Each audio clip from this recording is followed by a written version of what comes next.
He's just some old black man. Kick him silent, no one's gonna care. His crime? Speaking up when cops harassed a young black man in broad daylight. They thought he was just another harmless shadow. But they picked the wrong man. Josiah holds secrets that could burn the whole town down. And his son, Malcolm Cole, ex-Special Forces, just came home. This isn't one man's fight anymore. This is a declaration of war. What state are you in? Has your state ever paid the bloody price for injustice? Eastport isn't a place people want to be after 9 p.m., especially in District 4, where the streetlights flicker on and off, the sidewalks are cracked, and a damp, musty smell is soaked deep into the bricks. A light rain had begun to fall. Tiny drops landed silently on rusted tin roofs, blending with the rustling wind sweeping through narrow alleys. At the corner near the old power station, the flickering street lamp cast a harsh glow on a scene no one wanted to witness. Two officers, one with a buzz cut, the other wearing dark sunglasses despite the night,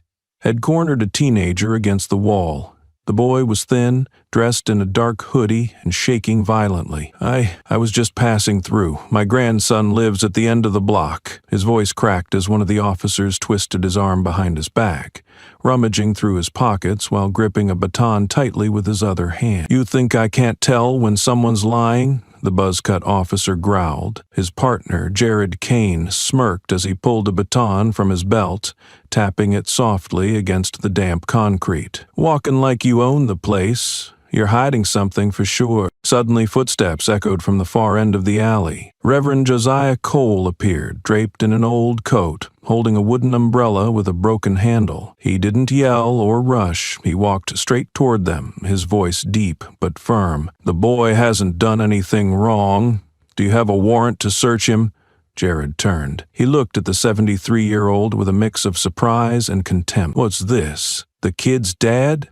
The buzz-cut cop scoffed. "Probably one of those blind pastors who still defend their kind." Josiah stood firm, eyes unflinching. "This is a citizen's right. You're exceeding your authority." Before his words finished, Jared's baton struck Josiah squarely in the stomach, swift and precise.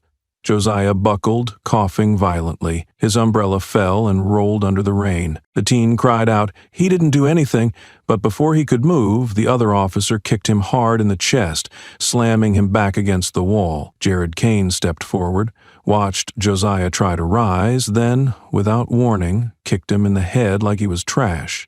A dull thud cut through the rain, and the boy's ragged breathing. Blood started seeping from Josiah's forehead, pooling on the concrete. The buzz-cut cop sneered. "Old and stupid. If you're black, don't think you get to speak about rights." Jared stood, panting, watching Josiah lie motionless. He spat beside the old man's ear and walked away. Both left him in the rain, heading toward their patrol car, like they'd just wrapped up something trivial. The rain fell heavier. The streetlight went out completely. In the dark, an aging body, curled and cold, lay still in the very streets once believed to stand for justice. People huddled beneath the rusted awning of a laundromat, closed 3 years ago. The smell of sewage and stale smoke clung to his coat, so worn its color was unrecognizable. The cold rain crept down his collar, but he didn't move. He had seen everything. His old phone with a scratched screen and cracked edges had long been silenced. His hands trembled slightly as he raised the lens, finding the right angle. He'd seen a lot of filthy things in this part of town, but this time was different. This time it was the Reverend, the one who once gave him a loaf of bread, who once sat beside him on the steps without asking a single question. He didn't deserve this. T-Bone recorded the blood washing into the rain. His words hissed out between missing teeth. "This time, you bastards went too far." He didn't know what to do with the video, but he knew someone, the Reverend's son, the one who used to wear the uniform. The Reverend had once mentioned, eyes lighting up for a rare second. T-Bone didn't remember the name, but he remembered the look. He decided to warn him. T-Bone tucked the phone away inside his coat. As he stepped from the awning, his foot splashed into a blood-tinged puddle. He turned into a narrow alley leading to the main street and stopped. A black SUV blocked the way, with no license plates, no headlights. The door creaked open with a faint metallic groan in the rain. A man stepped out, tall, cloaked in a long coat, hood pulled tight. No rush, no words. He reached into his pocket, pulled out a photo, held it up just close enough for the taillight to reflect it. It was T-Bone's face, captured by an old security camera. T-Bone stepped back, fingers fumbling for his phone. For a split second, his eyes locked on the stranger's face, a face so unremarkable it was terrifying. He turned to run, but his legs didn't lift in time. A dry snap echoed like fabric torn by a blade. A hit, or maybe a small explosion. No one would ever be sure. All they saw was a body collapsing onto the cement and falling silent. The phone slid from his coat, skidding into a drain. The screen shattered and the flashlight blinked one last time, then darkness. The black SUV reversed and melted into the shadows. T-Bone vanished, as if he never existed. The wooden cabin sat nestled among the tall pine trees of Montana's mountains, nearly 12 miles from the nearest gas station. There was no stable phone signal there, and no neighbors to speak to. Malcolm Cole had lived here for over 3 years, ever since the last time he left the military with his name erased from the personnel system. He never told anyone about it, and there was no one to tell. That night, snow fell lightly, enough to coat the porch steps in white. Malcolm sat as usual at the small wooden table, sharpening an old but razor-sharp combat knife. In the dim yellow light, the blade reflected his face. High cheekbones, dark eyes, and not a trace of surprise. Once a week, he sharpened the blade like a survival ritual, as if missing it even once would cause the world to fracture in ways he couldn't control. The phone rang abruptly, jarring the solitude. He picked it up. On the other end was Leona, her voice fast, urgent, struggling to stay calm. "You need to come home. It's your dad. They said he fell down the stairs, but his skull is cracked, his cheekbone shattered. I've been to the hospital. They won't let me see the security footage. They said it was an accident." She paused, then added, "I don't believe them. You know what Eastport's still like?" Malcolm didn't respond right away. He tightened his grip on the receiver, eyes fixed on the table. Beside the knife lay a worn black leather notebook. Every time he thought about leaving this place, he opened it. On the first page, he'd written one line in the first year after discharge: "Don't go back there unless you have no choice." He closed the notebook. His breath remained steady, but his hand had clenched into a fist. The wind rattled the glass door. Leona waited for a response, but Malcolm only said, "Send me the hospital address. I'll be there in the morning." He hung up. Silence returned. He didn't go back to bed. Instead, he stood and walked to the window. Outside was nothing but white snow and a lone deer standing in the clearing. It was motionless, as if watching him. Then it slowly turned and disappeared into the trees. Malcolm didn't move. Tonight it wasn't desire but necessity that forced him to return, and this time he knew. Silence would no longer be enough to protect anyone. Not his father, not himself. Not everyone is still surviving in Eastport. He drove an old pickup truck, no front license plate, across lands that had once been protest grounds. Faded Black Lives Matter signs still dangled in front of abandoned homes, American flags torn and draped across broken fences. He didn't stop once. No coffee, no unnecessary refueling, no trace left behind. For the past 3 years, no one in Eastport knew if he was dead or alive, and he had no intention of reminding them. The Welcome to Eastport sign loomed ahead, partly obscured now by a billboard from Urban Vista Holdings, a soft blue logo with the words "Rebuilding Communities, Shaping the Future." Below it stood a row of for sale signs, aligned with clinical indifference. The familiar gas station had been demolished. Mr. and Mrs. Green's old grocery store was now a real estate office. Memories shattered with every corner he turned. He parked behind Eastport General Hospital, once called Southside Emergency, where black children used to be treated last, only after no white patients were waiting. Now the building had fresh paint, flashier signage, but the security guard's eyes at the entrance were just as heavy as ever. Leona was already waiting, wrapped in a long coat with dark circles under her eyes. She didn't move closer. Malcolm didn't rush to get out. There were no hugs, No handshakes, no welcome back, just two silhouettes under the harsh glare of headlights, and one sand-dry question: were you telling the truth? Leona didn't nod. She simply said, "They said he fell, but his skull's cracked, his cheekbones swollen like they've been stomped on. I don't believe them. You know what this place is." Malcolm didn't respond.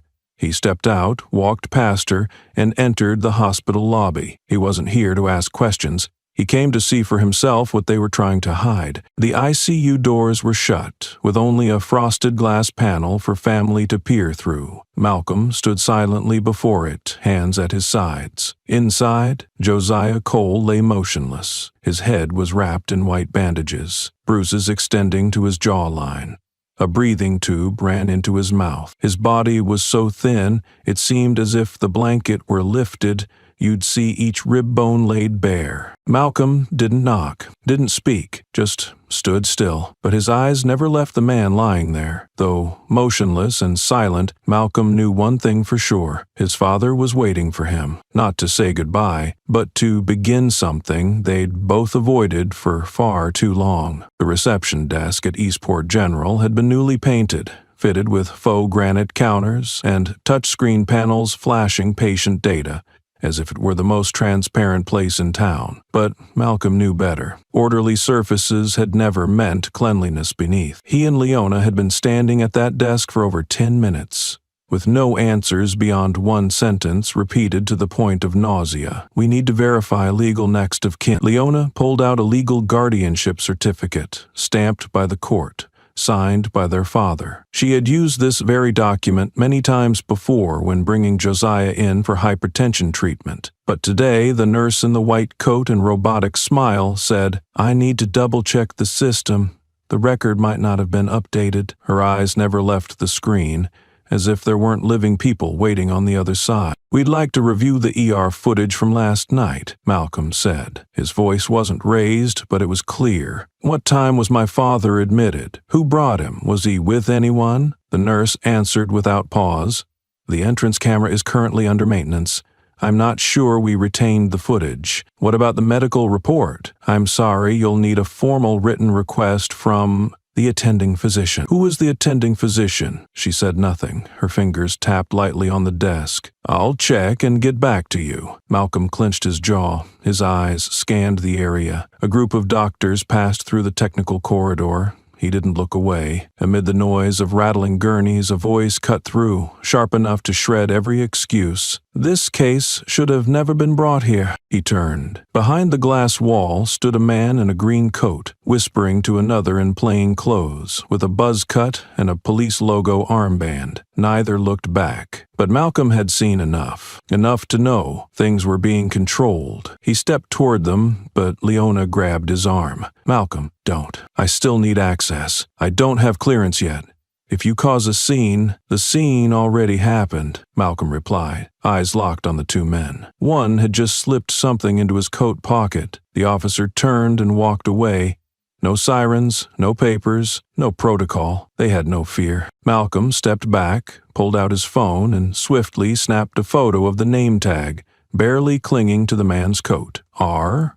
Hobart. Then he pocketed the device. No further words. He might not have proof yet, but he knew this feeling. Something was being buried, and his father was the only surviving witness who could remember the truth. The next morning, Leona stood outside the South District Police Station, her expression colder than the November wind. She had just left the supervisor's office after over 30 minutes of fruitless argument. The desk officer insisted no teenager was involved in the incident near the Eastport night market. "We only responded to an elderly man who collapsed in a dark alley. No signs of crime, no third party." His tone was flat, emotionless, like reading from a memorized recording. Leona gave a description of the boy: a gray hoodie, around 16, name Jalen, someone Reverend Cole had helped many times during food drives. No reaction, not a word of confirmation, not a single glance acknowledging anything had happened. They denied it as if the boy had never existed. Meanwhile,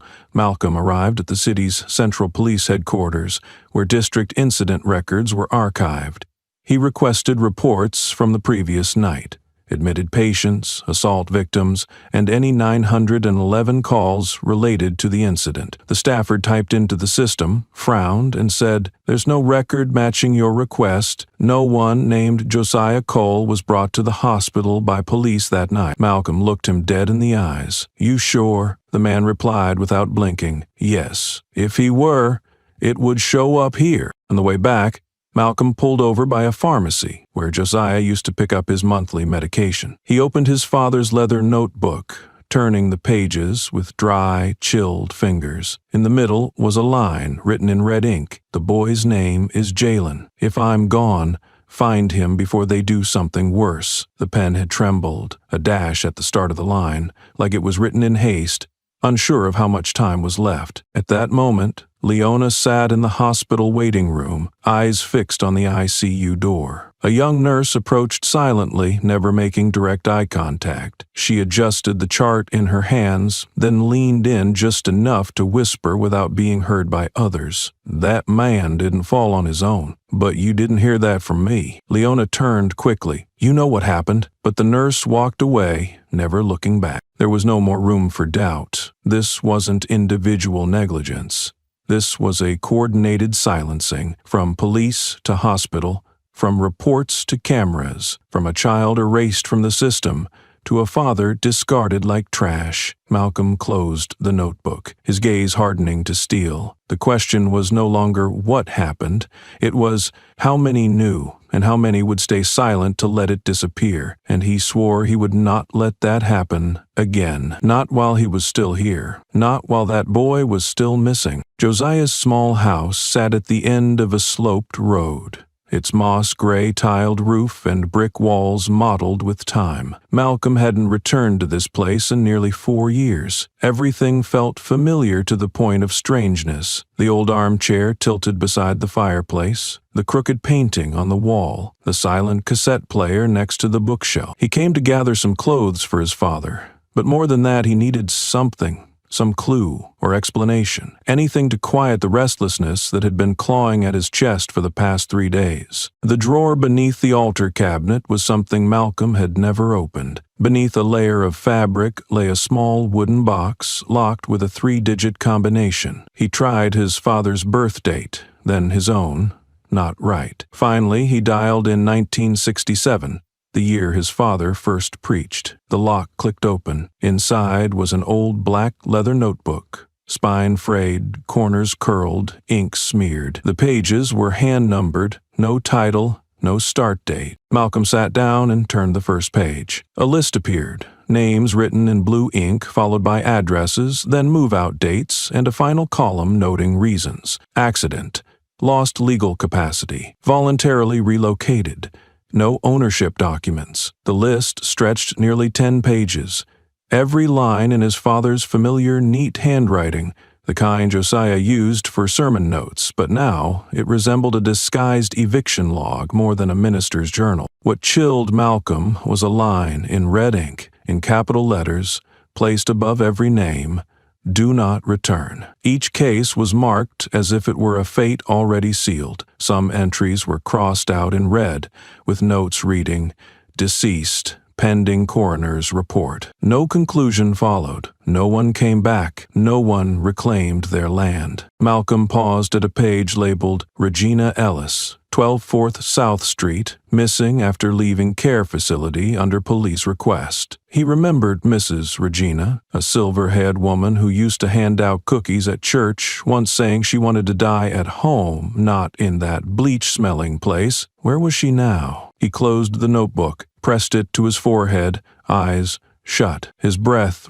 ricocheted inside him like hitting a stone wall. Josiah, the man who always stepped up to the pulpit with a Bible in hand, who prayed for others to forgive, had spent the last 7 years of his life documenting the disappearances of lives swallowed by the system. He didn't pray here. He wrote. He remembered. He tracked. Alone, Malcolm set the notebook down on the table. What he felt wasn't just anger. It was a wrenching mix of admiration and pain. His father wasn't weak, as he once thought, but that's precisely why he was beaten nearly to death. Not because he accidentally witnessed something, but because he saw too much. and documented it too well. Malcolm turned more pages, but at page 18 the flow broke. Between the numbered pages 18 and 22, paper had been torn out, not cleanly like with a knife, but raggedly, leaving jagged edges and stray fibers stained with red ink. He ran a finger along the edge, feeling deep indents, like from fingernails left by someone tearing it out in haste or rage. Beneath the final layer of pages, a thin, folded slip had been wedged into the spine. When Malcolm unfolded it, the ink had blurred, but one line of slanted handwriting was still legible, written with force. Silas W., security consultant, affiliated with Urban Vista, enforced zoning by racial layer confidential. The name Silas surfaced like a curse etched at the bottom of a pit. Malcolm clenched the paper, heart racing as if his mind had outrun his hands. Silas Whitaker, the man who once commanded him during that operation, the one who ordered them to abandon civilians to protect classified intel. Now he'd reappeared in Eastport, not in uniform, but as a civil security advisor. Malcolm turned to page 23. A hand-drawn map appeared. Not elaborate, not detailed, but enough to recognize neighborhoods marked by color. The South District was circled in red ink, with a tiny dot like a puncture beside it. A single note written in blue ink. 18 cases of soft resolution in the past 3 months. No names, no addresses, just a reminder, or a warning, that something was being done, systematically, strategically, and above all, unsaid. Malcolm placed a hand on the map. Images flashed in his mind. Jalen, the boy erased from records. Mrs. Regina, Raymond Ellis, the names are crossed out in red in the previous pages. All from the South District. All vanished. No one questioned. And if Josiah hadn't written them down, perhaps no one would even remember they'd ever lived here. He closed the notebook, then opened the final page. No title, no list. Just one line of handwriting, slow and slightly trembling, yet unmistakably clear. I used to believe that if I held on to my ethics, they would spare me. I was wrong. Don't let my name be erased like they did to these people. Malcolm stared at that line for a long time, not in doubt, but because now he knew his father never surrendered. Josiah had prepared for the day they'd silence him, and now, if Malcolm was still standing, still holding this notebook, then the task had been passed on. No more advice, no more prayers. Only one choice remained: to continue or let everything vanish like the torn-out pages. Courtroom No. 4 at the Eastport Civil Courthouse was a place Leona once entered with faith. She was familiar with the damp red brick walls, the straight-backed wooden benches, and the dry thud of the gavel, but today something felt different. Not because of a major case, but because of the emptiness in the eyes of Mr. and Mrs. Donalds, an elderly couple being evicted from the home they'd lived in for over 40 years, deemed no longer structurally safe. Leona had the inspection report, structural photos, repair records, everything in order. But on the other side stood a team of lawyers representing Urban Vista Holdings, immaculately dressed, smiling politely, and twisting the law just enough to stay within procedure. Leona presented her argument concisely but thoroughly. She pointed out that the eviction file lacked the signature of an independent inspector, that the assessment process had been rushed and without proper documentation. She cited clauses protecting the housing rights of elderly residents and referenced similar federal rulings. But every time she made a point, the opposing side countered with technicalities. The appeal was filed beyond the 10-day window. The inspector had authority through temporary designation, even if only via internal memo. These gray areas, paired with the judge's subtle nods, made the room feel like it was following a pre-written script. Leona remained composed, but a crack began forming inside.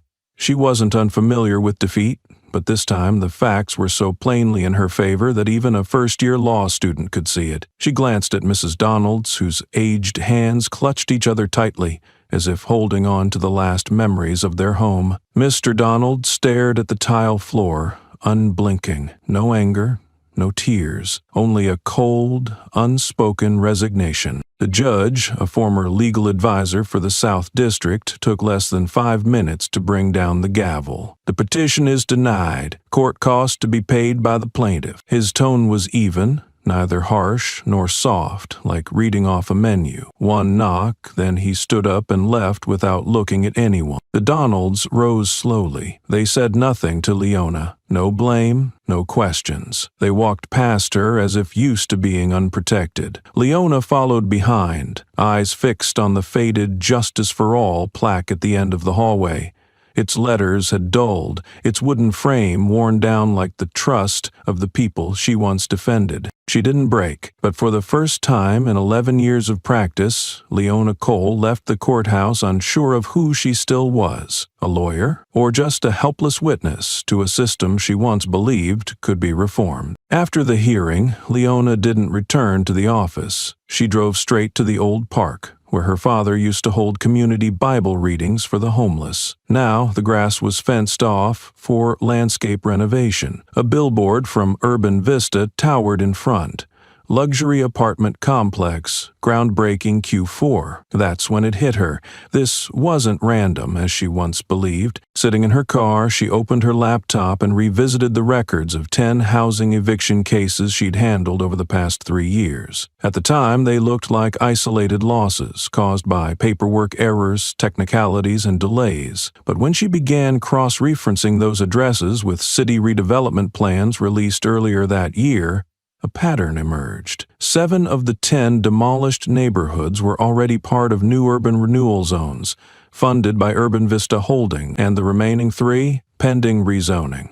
It's a coincidence. It wasn't unclear anymore. She kept digging. Inside the law office where she worked, there were appeal filings she had personally prepared, yet they had never been submitted. In the system, they were marked invalid or awaiting revision, but Leona knew she had filed them on time. Someone had interfered. And the worst part was, it might have been someone working beside her. The truth hit like a stone, not because it was shocking, but because it confirmed what she'd long refused to believe. The system wasn't broken. It was built this way. The laws she had studied, cited, and trusted had always been doors designed to open one way only. Evening came. She stood on the office balcony, staring toward City Hall, where the state and national flags fluttered in the wind. Sunlight slanted through the dirty, high-rising glass, gleaming off the golden signage of Urban Vista across the street. Leona whispered to herself,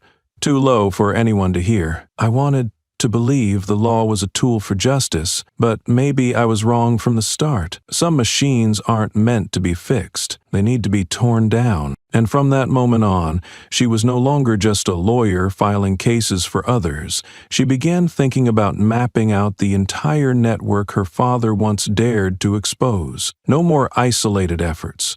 No more hope in fixing broken parts. This time it would be a full dissection, under the light. Grace Baptist Church sat wedged between 2 rows of low-rise buildings awaiting demolition. Its moss-covered facade and stained glass, dulled by dust and time, gave it a forgotten look. The wooden sign out front had faded almost completely, leaving only the final line faintly visible, "And the truth shall set you free." Malcolm stood before the weathered wooden doors, pulling an old key labeled 4 from his coat pocket. Each step up the front steps let out a soft groan from the rotting wood. He unlocked the door and entered the hall, where his father had preached for 40 years, now silent and cold, like a tomb. Inside, the wooden pews still lined up neatly, hardback hymnals left open on racks. But Malcolm headed straight to the pulpit. The worn carpet beneath the lectern was slightly out of place, as if someone had recently moved it. Kneeling, he lifted a corner, revealing a faint square outline on the wooden floor. Using a fingernail, he pried at the edge and lifted it. The panel came loose, revealing a narrow staircase plunging into darkness, the musty air rising like sealed memories breaking. Malcolm switched on his phone flashlight and stepped down the stairs. Each footfall sent creaks echoing like whispers from somewhere older than time. The basement air was thick with the scent of old paper, ink, and metal. But what made Malcolm pause was this: everything down here was clean. No dust, no cobwebs. A wooden file cabinet lined the wall, beside a metal desk and shelves arranged with precision. Josiah had been coming down here maybe weekly, maybe daily, and no one knew. In one corner sat a gray metal box with a simple latch, unlocked. Malcolm opened it. Inside were a fabric-wrapped external hard drive, a mini voice recorder, an obsolete model rarely used after 2000, and a thick envelope sealed with red wax, labeled with just 3 words: Leona Cole. Malcolm gathered them, placing everything on the desk before sitting on the cold metal chair across from it. The seat was freezing, but his hands burned. This was no longer about an idealistic old man beaten in an alley. This was where his father recorded the truth, and now passed it to the one still strong enough to carry it forward. He hadn't played the recorder yet, hadn't opened the hard drive, but inside, a different door had opened, with no path back. He placed the drive onto the desk, plugging it into the personal laptop he always carried on long trips. Though no longer active duty, his data-checking instincts were bone deep. He opened the first folder, Eastport_phase_1. Dozens of crudely numbered files appeared: eviction map _A1, medical flag _C3, ownership flag _17. The first file was a .pdf map, showing each district of Eastport marked by color: red for African American residents, yellow for Latin communities, green for stable white populations. Beside each zone, a chilling note: processed or pending transfer. Malcolm's fists clenched. This wasn't city planning. This was racial classification, encoded in legal jargon. He clicked into the folder, forced_eviction_42. The first audio file opened with faint static, likely recorded by a pocket device. Josiah's voice followed, deep, calm, but tight. Today, Mrs. Louisa told me about the police knocking at 3 a.m. No warrant, no explanation.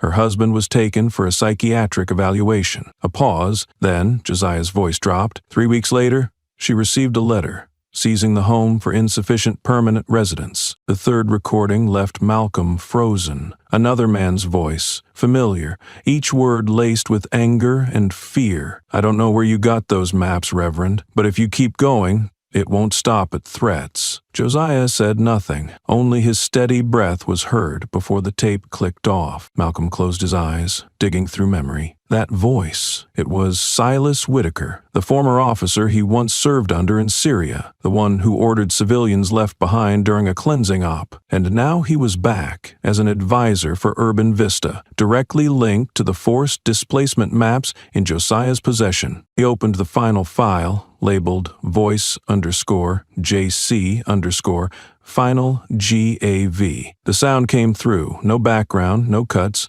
just Josiah's voice, slow and deliberate, as if he were writing each word through his breath. "If you're hearing this, son, it means I don't have much time. But the truth is still here. It's not in what I preached. It's in what I didn't get to say. You don't have to forgive them, Malcolm, but don't let silence bury the names of those already lost." Malcolm sat still for a long time. He had always thought of his father as a man of sermons, of patience, of quiet compassion.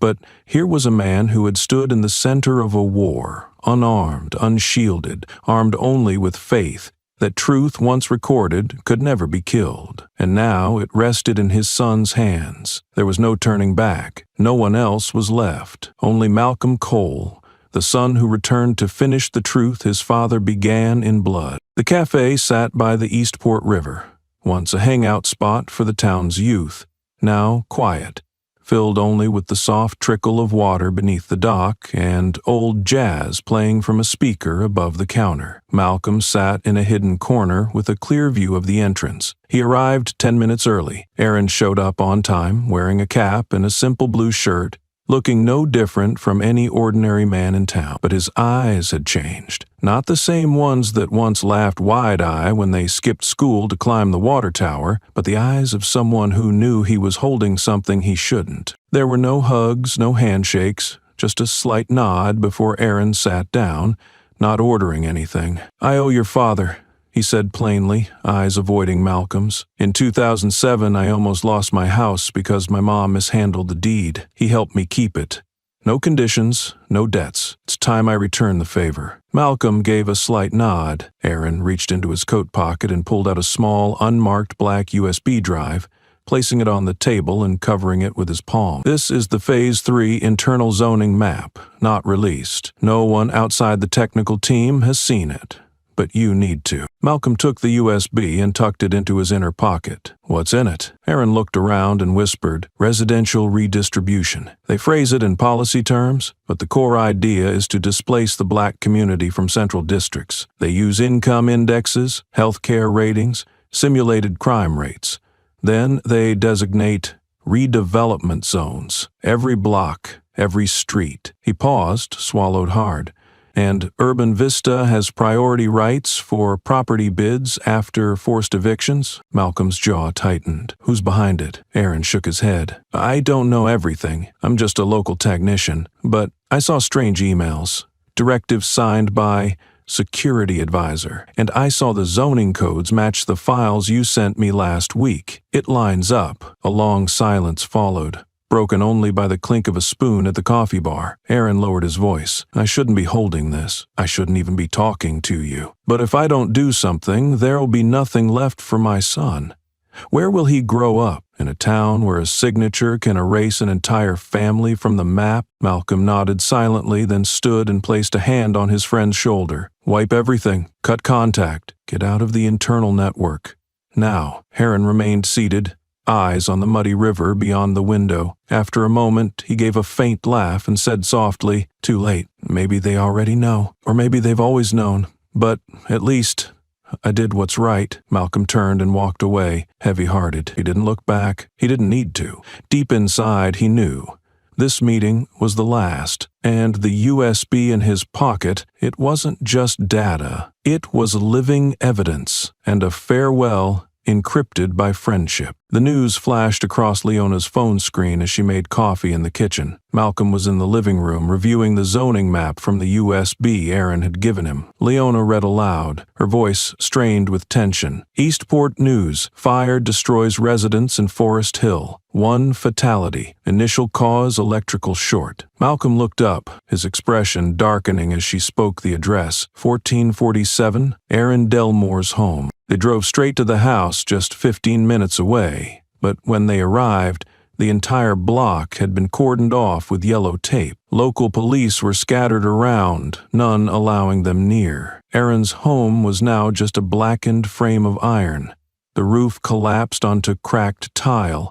Walls split by the heat. The smell of smoke clung to the street, spreading as far as the main road. A nearby neighbor whispered to Malcolm when he asked, "I heard a blast first, then the smoke. Flames rose like it had been doused in gasoline. The strangest thing, the fire alarm system for the area froze during that time. They didn't show up for nearly 15 minutes. Malcolm said nothing, but his fists clenched. He knew Aaron, careful. A family man with a young son. He would never leave his house vulnerable, and he wasn't the kind of man who'd die in a circuit short. This death was no accident. It couldn't be. It was a message. Back home, Malcolm sat alone at the table, opened the USB again. The zoning file was still there, but beneath it was a hidden, lightly encrypted folder named A_private. He opened it. Inside was a single .tx file titled, "Not a Natural Fire.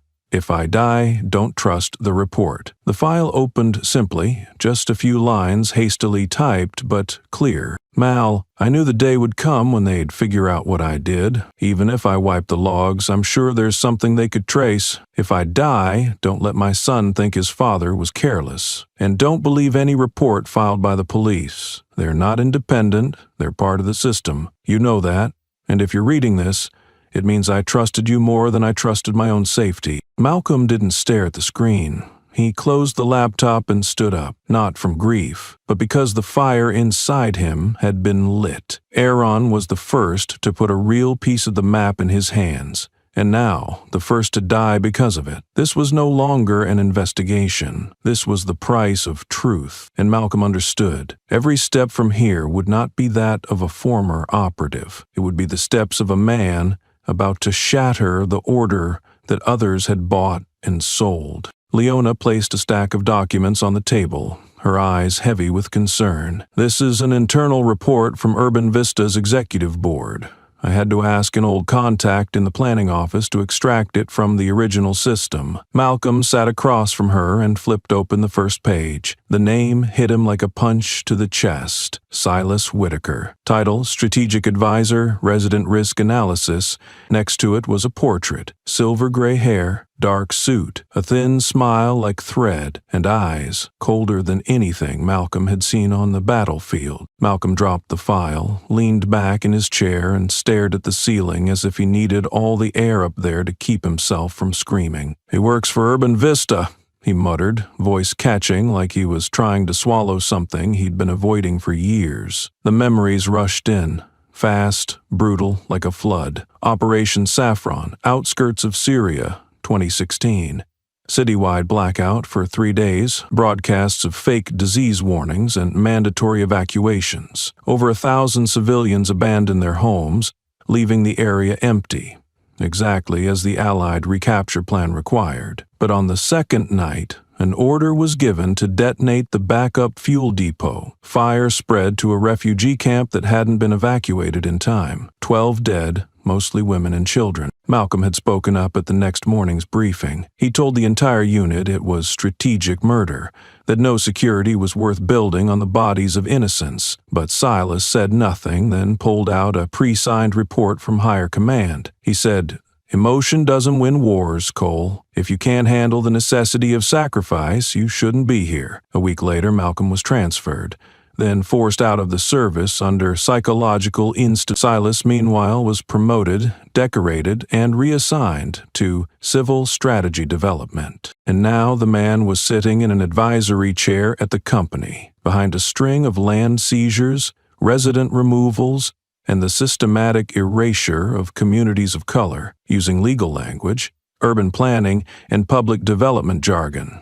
No bullets, no bombs, but no less effective than war. Malcolm picked up the tablet and scrolled back through the report. The name Silas Whitaker stood out on the white screen. Clean, official, pristine, as if it had never been soaked in blood. But Malcolm knew he was the living blueprint of every inhumane strategy, the man who never pulled the trigger but always designed the conditions that made death permissible. He clenched his jaw, and when he spoke aloud, his voice was nearly a growl. "This time, I won't stay silent." And this time, he wasn't in uniform, no longer bound by rank or orders. This time, Malcolm Cole would face him not as a soldier, but as someone who knew the truth and was ready to expose it at any cost. Stage lights softened, and a classical overture began to play. Urban Vista's press conference room was staged like a national awards ceremony, with a large banner at the back that read, "Eastport Renewal 2040, Rebuilding Together, Rising Together." Local media filled the space, and even a few national outlets had sent representatives. Then, from the left wing, Silas Whitaker stepped out. Navy blue suit, silver gray tie, walking with ease, looking every bit the model professional, as if he'd never ordered a massacre in his life. Malcolm watched the broadcast from Leona's apartment.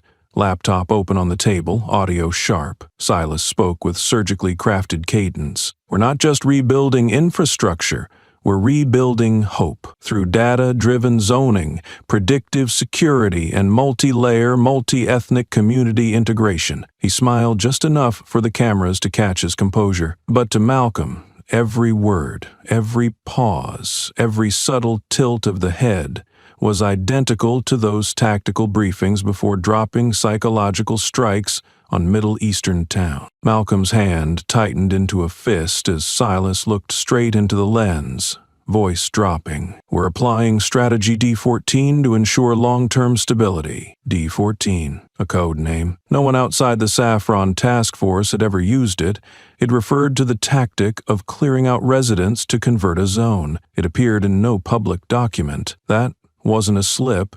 It was a dare, as if Silas were speaking directly through the camera. "I know you're watching, Cole, and I know you can't do anything." Malcolm stood, yanked the earbuds from the laptop.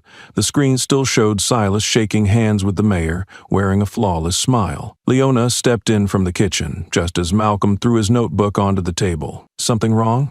she asked. Malcolm turned to her, his eyes no longer cold but lit with a dangerous clarity. "He just used the internal code from the old operation on live national press. He knows I'm watching, and he wants me to know." Leona went quiet. She understood this wasn't just coded language. It was a form of control. A power play made through words and memory. Malcolm stared at the screen for a moment, then shut the laptop. Silence fell over the room. He turned to her, voice low. "I know how he manipulates crowds, but this time I'll force him to speak in court, not to a camera." And this time Malcolm hadn't come to protest. He had come to tear the stage apart. The old bookstore on Lexington Street had no signage. Only a foggy glass door and a dim yellow light casting from a corner of the ceiling. Leona arrived, on time, cautiously. The person who summoned her left no name, just a single sentence in an email. "We share a common enemy. Come alone." She chose a table in the corner near the medical bookshelves, where she could observe both the front entrance and the rear emergency exit. 10 minutes later, a woman walked in. Small build, hair neatly tied, wearing a charcoal gray coat. She asked no questions, didn't scan the room. She simply sat down, placing a thick envelope and a USB drive on the table. "I'm Rachel Lynn," she said, her voice low but firm. "Used to work in the legal department of Urban Vista. I handled the legal validation of the forced eviction files." Leona squinted slightly. Rachel didn't look like a whistleblower. There was no bitterness in her eyes, but a heavy, unspoken guilt. "I used to believe in what they did, that this was redevelopment for the public good. They gave me maps, statistics, and terms like social optimization. Everything seemed logical, until I saw my mother's name on the covert eviction list." Leona stayed silent, listening. Rachel opened the USB, revealing a folder titled S/class_evaluation. Inside were 42 case files, each linked to a name, an address, and a psychiatric diagnosis. "This is how they do it. Fake medical reports, stamped by affiliated wellness centers. If a resident is labeled legally incompetent, they can be committed or have a guardian consent to sell the house on their behalf. No trial, no explanation. The process is fully systematized, clean enough that no one questions it." Leona skimmed a few files, recognizing names she'd come across before. One of them was Mr. Richard Price, an elderly single gardener who had been suddenly evicted. In Rachel's file, he was diagnosed with paranoid schizophrenia stage 3, a diagnosis never mentioned in the original legal documents. Leona swallowed hard. "Why did you keep these? Why not go to the press?" Rachel gave a slight smile. "I know the law, and I know the press doesn't stand with people who once signed off on files like I did. If I want to do something real, I have to give this to someone the system can't blind." Leona leaned back, still holding the USB. Every part of her wanted to believe this was real, but her caution remained. She asked softly, "Why me?" Rachel looked her in the eye, voice steady and slow. "Because you don't give up, and because I can't live in peace if I stay silent. I used to walk in the dark, now I just want someone brave enough to step into the light,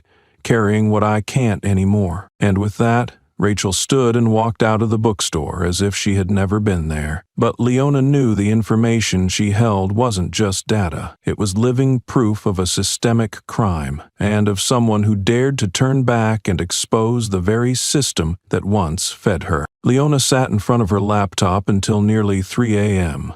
eyes fixed on every line in the files Rachel Lynn left behind. The USB's contents weren't just a list. They were a structured archive, categorized by district, age, ethnicity, and eviction code. Each case came with a psychiatric report, signed by a doctor, and stamped by the Eastport Mental Wellness Center, a facility Urban Vista had funded during last year's healthcare expansion. At first, Leona remained skeptical. She cross-checked several names, selecting 3 at random: a single mother working in a diner, a middle-aged man once honored by the local residents' council, and a war veteran awarded a national medal. All 3 were listed with identical diagnoses: cognitive impairment, legally unfit to enter contracts or own property. One of them still worked full-time with active health insurance, something impossible for someone truly suffering from late-stage mental illness as described. A chill spread through Leona's palms as she opened more files. The deeper she dug, the clearer it became. This wasn't clerical error. It was organized falsification, using standardized templates and protected by legal frameworks. She accessed the internal court database, reviewing appeal cases related to property evictions over the past 2 years. Just as Rachel had said, nearly a third had been dismissed based on medical determinations of legal incompetence. No one verified the diagnoses. No one questioned the doctor's signatures. People were stripped of land ownership, legally, cleanly, and silently. Leona pushed back from her chair, stood, took a deep breath, and then walked to the printer. She printed every file, 42 in total, each 3 to 4 pages long, still warm, the black ink stark against white paper. She brought the stack to the kitchen table, where Malcolm was rereading Josiah's notebook. Without a word, she placed the documents in front of him. The thud they made landing on the table echoed like a gavel slamming down a verdict. Malcolm looked up, waiting. Leona met his eyes, her voice low but steady. They didn't just evict people. They erased their identities first. She paused, hand still resting on the stack of paper. And now we have the proof. In that moment, both understood. This was no longer just a civil rights case. This was a calculated purge of residents, disguised through legal and medical frameworks. And from that moment on, their fight wasn't just to expose it, but to force the system to admit what it tried so hard to hide behind the mask of public good. The kitchen in the small Eastport apartment was utterly still. Malcolm stood at the sink, a glass of water in hand, untouched. Outside, the sky was dimming and the scent of smoke from neighboring homes seeped through the window cracks. But in his mind, the present was gone. The smell of burning wood, the thunder of shelling, and voices over a crackling radio surged back. Afghanistan, 2017. On the outskirts of Kunduz, a sudden insurgent attack had thrown the entire area into chaos. While the main forces retreated to the stronghold, Malcolm's team, part of a multinational special ops unit, was ordered to hold the main road and wait for reinforcements. At the time, Malcolm was a mid-level field commander. During a patrol, he received word from a local. Nearly 20 people, mostly women and children, were trapped inside a collapsed church after the shelling. He relayed the message through internal comms. The order from Silas, the overall mission coordinator, came back without hesitation. Do not return. Maintain unit integrity. Anything outside the perimeter is an acceptable loss. Malcolm held the radio, hand clenched white. He looked at the 2 soldiers under his command. Their eyes weren't questioning, just waiting for his call. One wrong decision could kill them all, but to let those people die, he couldn't. He disobeyed. The 3 of them circled back, slipped through narrow alleys, and began removing debris with their bare hands. Nearly an hour of back-breaking labor later, they pulled out 18 survivors, many with broken bones covered in blood. But as they extracted the last child, a stray artillery round landed nearby. His youngest soldier, Sergeant Klein, was killed instantly. Malcolm screamed in helpless rage, cradling the boy's body like he was holding his own sentence. 3 days later, after the unit redeployed, Malcolm was summoned to an emergency hearing. Silas was there, voice polished like steel. You sacrificed personnel to save a target outside the operational scope.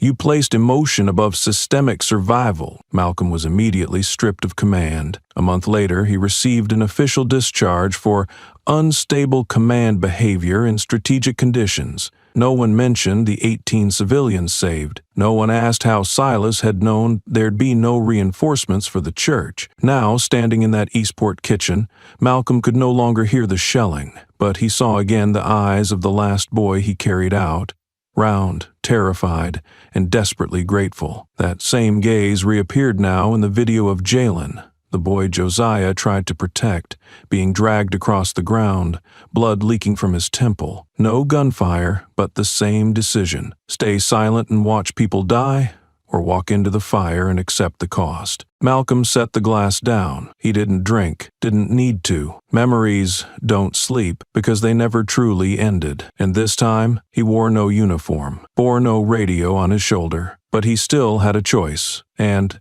this time, he knew exactly what he'd choose. He sat on the wooden stairs of his father's old apartment, everything coated in the soft dust of untouched time. In his hands was Josiah's notebook. The final page bore a shaking line of handwriting. "Don't let them erase my name like they did to these people." Outside, car horns and loudspeakers from community development projects played every morning on repeat. Malcolm had once thought himself haunted by war, but now he realized it wasn't memory, it was a warning. Eastport was no different from the zones he'd once served in, a community terrified into compliance through misinformation, covertly sorted through bureaucratic terms, and then forced to vacate.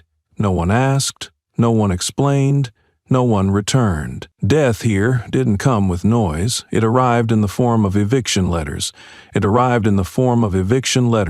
Insulting compensation offers, and fabricated psychiatric reports. Just like that day when a frightened child was labeled secondary target, and he was told that preserving the unit mattered more than saving lives. For years, he bore the guilt, believing he'd broken protocol and caused a comrade's death. But now, staring into Jalen's eyes and reviewing the files of over 40 erased identities, he knew he had been right. The mistake wasn't saving lives. The mistake was trusting the orders of someone who didn't see those lives as human. Malcolm stood and opened a small drawer where his father kept old mementos. Beneath worn leather paper was the sidearm from his final operation, unloaded, no longer in use. But every year he cleaned it, a habit, like preserving a part of life you can't forget. He unwrapped the cloth over the trigger, not to kill, but to remind himself. He no longer retreats, no longer waits for orders, no longer bows. Leona entered the room, saw what he was doing, and asked nothing. She only said, "I sent full copies of the files to a group of independent journalists." Malcolm nodded. Every move now carries risk, but not moving at all would mean they, and everyone already gone, would be buried a second time, this time beneath legal paperwork and silence. He looked toward the window, where light filtered through worn curtains. No more anger, only clarity. "I chose the wrong person to trust back then," he said, voice low but steady. "But this time, I know exactly who sent them to die. And this time, Malcolm wouldn't let anyone else write the ending." Raymond Ellis's apartment was on the third floor of a run-down housing complex in West Eastport, once designated for low-income veterans, now so dilapidated it no longer qualified for long-term leases. Leona knocked 3 times and called his name. A moment later, the lock clicked and Raymond appeared, thinner than she remembered, hair fully white, wearing a frayed collar sweater, yet his eyes still held a faint light of someone who hadn't given up hope. "I thought you weren't coming back," he said, half reproach, half relief. Leona stepped inside and pulled from her coat pocket a stack of documents, falsified medical records, land repossession forms stamped by Urban Vista, and the awkward, shaky signature he had once been forced to place. Raymond stared at the papers for a long time before looking up. "They said if I didn't sign, they'd put me in a psychiatric evaluation and cut off my benefits. I had nothing left but a roof over my head. And now that's gone too." His voice wasn't angry, just tired. Leona sat across from him, placing her hand on the table. "There's a public hearing coming up. If you're willing to testify, your words could overturn this entire chain of eviction." Raymond gave a bitter chuckle. "Who do you think I am? Some kind of hero?" Then he paused. gaze drifting far off. "But I don't want to die without speaking the truth. Just once. Just one time." They agreed. 9 a.m. Tuesday, a car would pick him up at the building entrance. Raymond didn't have a modern phone, so Leona gave him an old one, with her number and Malcolm's preloaded. Before leaving, she turned back and said, "I'll protect you, I promise." Raymond only nodded faintly, his eyes quiet like a sheet of paper, worn and creased by time. Tuesday, 8:00 a.m. Leona arrived early at the community center. She wore a dark suit, carried a thick folder, and sat in the front row, waiting for Raymond to show. 8:30, no sign of him. At 8:40, she called. No signal. 8:48. The driver assigned to pick him up phoned in. "I was there, on time, but he didn't come out like usual. I rang the bell, no one answered." Leona immediately stood up, rushed out of the meeting room, phone pressed to her ear. She tried calling again. Still no signal. A sharp pain rose in her chest, not from a missed appointment, but from that familiar fear returning. Someone had disappeared before their story could be heard. She called Malcolm. He only said 2 words, "I'm going," and both knew without needing to say it aloud. Raymond Ellis wasn't the kind to flake, and if he hadn't come out, it meant he hadn't been allowed to. 2 years after Raymond vanished, Malcolm arrived at the apartment building carrying a printed floor plan and a small flashlight in his coat. He didn't believe in waiting for bureaucracy or hoping for miracle calls. He needed physical evidence, tangible, immediate, impossible to fake. The building was quiet as always. None of the neighbors recalled seeing Raymond go out. A woman on the second floor said, "I heard footsteps around 8, but I'm not sure it was him." No one saw anything clearly. None of the security cameras worked. All surveillance in the building was under routine maintenance. Malcolm walked around to the back of the complex, where the communal trash bins lined up against an old brick wall. The air reeked of dampness and stale grease. But what stopped him was a dark red streak, less than 8 inches long, trailing beneath one of the bins. He crouched, gently touching it with gloved fingers. Brownish red, no more than half a day old. Blood. Nearby, wedged between 2 broken bricks, was a folded piece of fabric, one corner stained. When Malcolm picked it up, his heart clenched. It was a handkerchief, embroidered with the initials R.E. The thread was faded but still legible. There was nothing else, no drag marks, no scratches, no shattered glass. Clean, dangerously clean, as if someone had meant to leave exactly this, no more, no less. Leona arrived moments after his call. She looked at the handkerchief, then at Malcolm, her face hardening. "This isn't a disappearance," she said, her voice raspy. "This is a silencing." Malcolm didn't speak. He stood still for a long time, eyes fixed on the blood under the yellowing streetlight, the same path an old man used to walk every day, simply wanting to tell the truth before he died. He tightened his grip on the cloth, staring into the shadows at the end of the alley. Then he whispered, "They didn't just silence him, they're sending a message," and that message had been received. Loud, wordless, but impossible to ignore. Leona sat in her apartment, eyes fixed on the computer screen as her fingers swept through a spreadsheet of housing eviction lawsuits from the past 18 months. Ever since Raymond Ellis disappeared, she no longer believed in coincidences. She went back over every case her team had filed and found something off. At least 14 lawsuits, each with full evidence, documentation, and testimony, had somehow vanished from the court's tracking system. A few were marked as incomplete submissions, and the rest had no record at all. The strange thing was, she remembered filing and signing every single one. They couldn't all have just disappeared unless someone had helped them vanish. She reopened the internal submission protocol, retraced the path of each file. Every case had gone through a legal team of 4, one of whom, Monica Briggs, her closest associate, was responsible for final approval and submitting to the court system. Monica, the same person who had once argued with a judge alongside her, who had cried when a family was evicted in winter, who stayed up 2 nights straight preparing an appeal.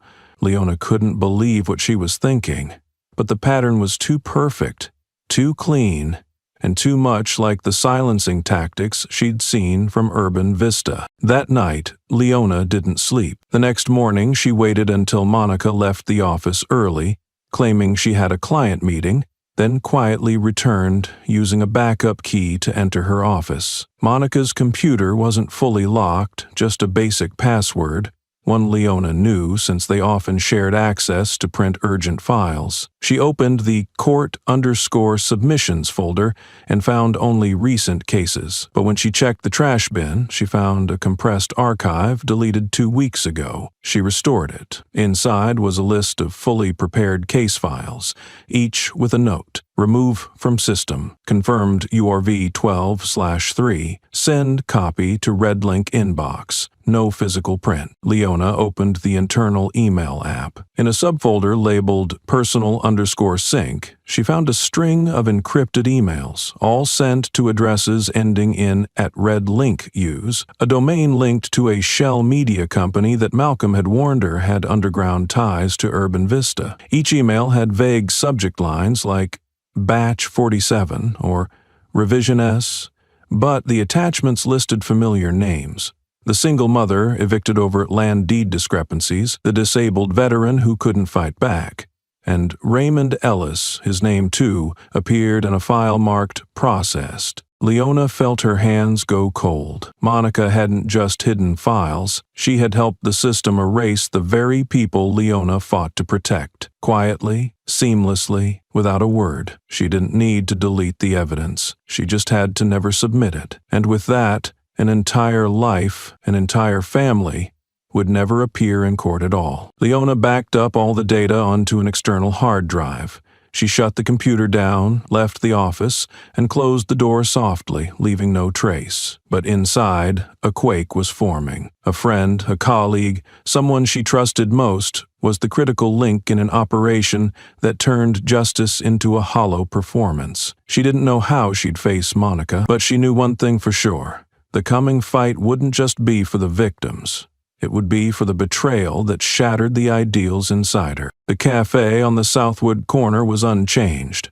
Raw brick walls, dark wood tables, warm lighting soft enough to make everything feel intimate and quiet. Leona arrived early and took the usual seat by the window, the place she and Monica had always sat after long hearings, where they once shared cookies and laughed over little things. But today there were no cookies, and nothing to laugh about. Monica walked in on time, still carrying her usual fabric tote, hair tied neatly like always, looking no different except the look in her eyes no longer hid behind friendly pretense. Leona didn't stall. She pushed the hard drive to the center of the table and opened a printed file. "I found these emails on your computer, along with the list of missing case files. Some of them were ones we worked on together." Monica glanced over them, silent for a few seconds, then set her bag down on the chair. "You think we were ever going to change anything, Leona?" she said, calm, not angry, not worried. "I believed once, in the law, in evidence, in persistence. But after 5 years of seeing judges toss cases over a misplaced comma, I learned something. The system doesn't want the truth. We're just bleeding ourselves dry for a game that was rigged from the start." Leona couldn't hide her frustration or her fury. "So you decided to sabotage it from inside? You stood next to me while I told people to hold on. You hugged them when they cried. What was that, an act?" Monica tilted her head slightly, eyes softening. "No, that was real. But the truth doesn't pay rent when the system only rewards compliance. Urban Vista didn't need me to do anything evil. They just needed me not to do what was right. I get paid through a satellite law firm.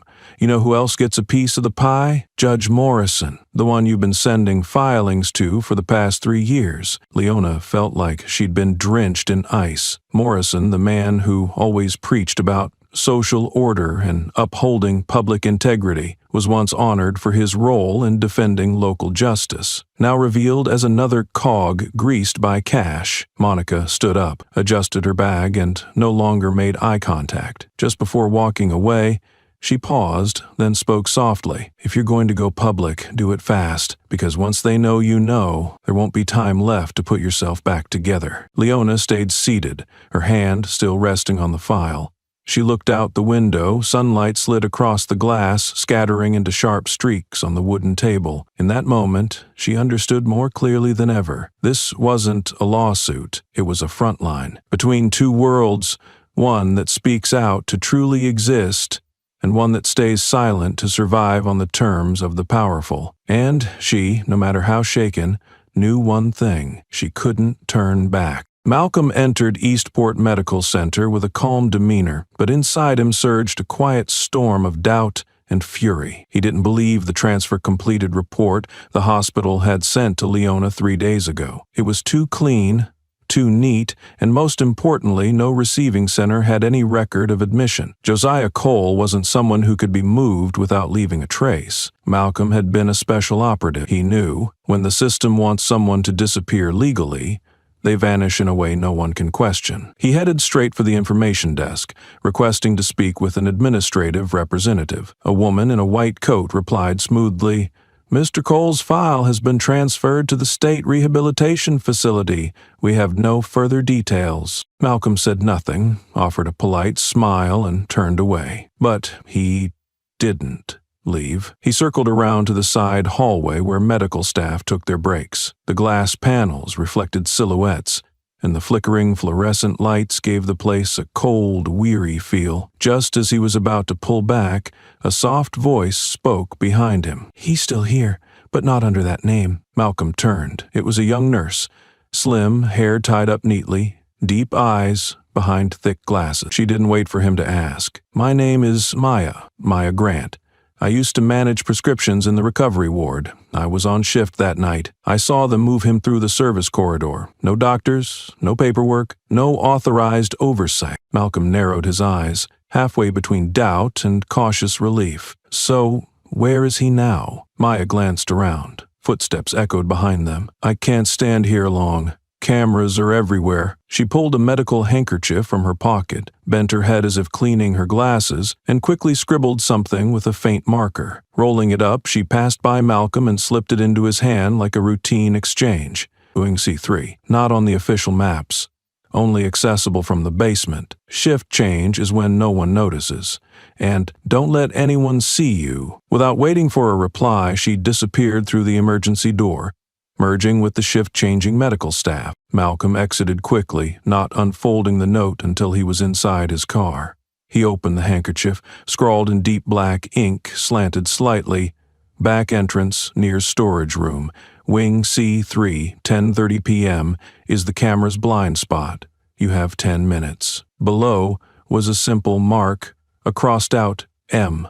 The kind of signature from someone who no longer believed in the system, but still chose to stand for humanity. Malcolm folded the cloth, tucking it into his inner pocket. This time, he didn't need a map. He could smell deception, and now he had a path straight into its core, not with weapons, but with memory, fury, and the silent message from a nurse who refused to be assimilated. He also knew if Josiah was still alive, there was still a chance he hadn't lost his name, but if Malcolm was even a step too late, that man would no longer be Josiah. He'd become just another nameless shadow in a system built to erase memory before erasing identity. Malcolm returned to Eastport Medical at exactly 10 p.m., dressed as a maintenance technician, clothes he'd kept from his days doing covert facility work for a private firm. Cap pulled low, medical mask covering most of his face, leaving only the alert, dangerous eyes exposed. He passed through the logistics area and turned into the service corridors, marked Restricted, Level 3, Clearance Required. With a key card Maya had hidden under a glove box in an old locker, he unlocked the side entrance to the basement. The door creaked in the dark, and the ventilation system blew in a sickening smell. Disinfectant, burnt plastic, and something else, like silence forced to ferment. Wing C3 didn't exist on any official layout. No nameplates, no reception area, just a cold white hallway with flickering fluorescent lights, patchy painted bricks, and double-layered steel doors. Malcolm moved slowly, counting the doors, each with a small, frosted glass window. Behind them, blurred silhouettes. Elderly patients, some muttering endlessly, others sitting still with vacant, unfocused eyes. No nameplates, no charts, no medical staff in sight, only breath sounds, whispers, and noises that had nothing to do with any legitimate treatment. The final room wasn't locked. Malcolm approached, heart pounding but steady, like those silent night marches during missions. Through the fogged window he saw Josiah Cole, the father who once preached with unwavering voice and steady eyes, now slumped in a metal chair, hands strapped by soft restraints, hospital gown disheveled, skin pale. His eyes were half closed, his lips dry, and a faint bruise marked his left cheek, right where IVs are often inserted. Malcolm stood frozen, throat tightening. He didn't need a file to know what had been done, but there it was, taped to the desk, buried beneath grimy folders. Patient name, Gregory Lowell, age 72. Diagnosis, acute cognitive instability, delusional tendencies, unmanageable defiance. The treating physician's signature belonged to someone Malcolm had never seen in any official Eastport medical staff list. He knew instantly Josiah had never been treated. He'd been detained, renamed, drugged on schedule to stay quiet, not because he was sick, but because he was evidence. A man who knew too much. And this system, when it couldn't eliminate someone, turned them into an unreliable voice, a man always ranting about conspiracies. That way, even if he lived, no one would ever believe what he said. Malcolm clenched his fists, eyes locked on the man before him. His voice dropped to a whisper, barely audible but heavy with meaning. They didn't kill you. They turned you into someone no one would believe. And this time, he swore he wouldn't let it happen to anyone else. Not to Josiah, not to Jalen, not to those renamed, memory-wiped, and cast out of the light, just because the system couldn't handle the truth. He turned, pulled out his phone, and texted Leona, "Find a medical attorney. Everything on Gregory Lowell. I'm getting him out, legally or by force." And for the first time in years, Malcolm knew he was no longer acting for vague justice. He was acting for the survival of a father, and the truth that the father still held. Malcolm and Leona parked the car on a moss-covered strip in front of the old church, the sanctuary where Josiah had preached for more than 40 years. Now it was nothing more than a cold mass of bricks, shattered tiles, broken stained-glass windows, and the large cross in front had snapped in two, the top half driven into the ground, as if broken by some invisible hand. The anonymous message had come from a hidden number, unsigned, with only one line, "Someone is waiting at your father's place." In the fading dusk, Malcolm spotted a hunched figure beneath a tree, head bowed low, wrapped in a scorched coat. The man's face was half lit, half shadowed, but as they approached, the smell of burnt flesh and antiseptic curled in the air like smoke. The man looked up.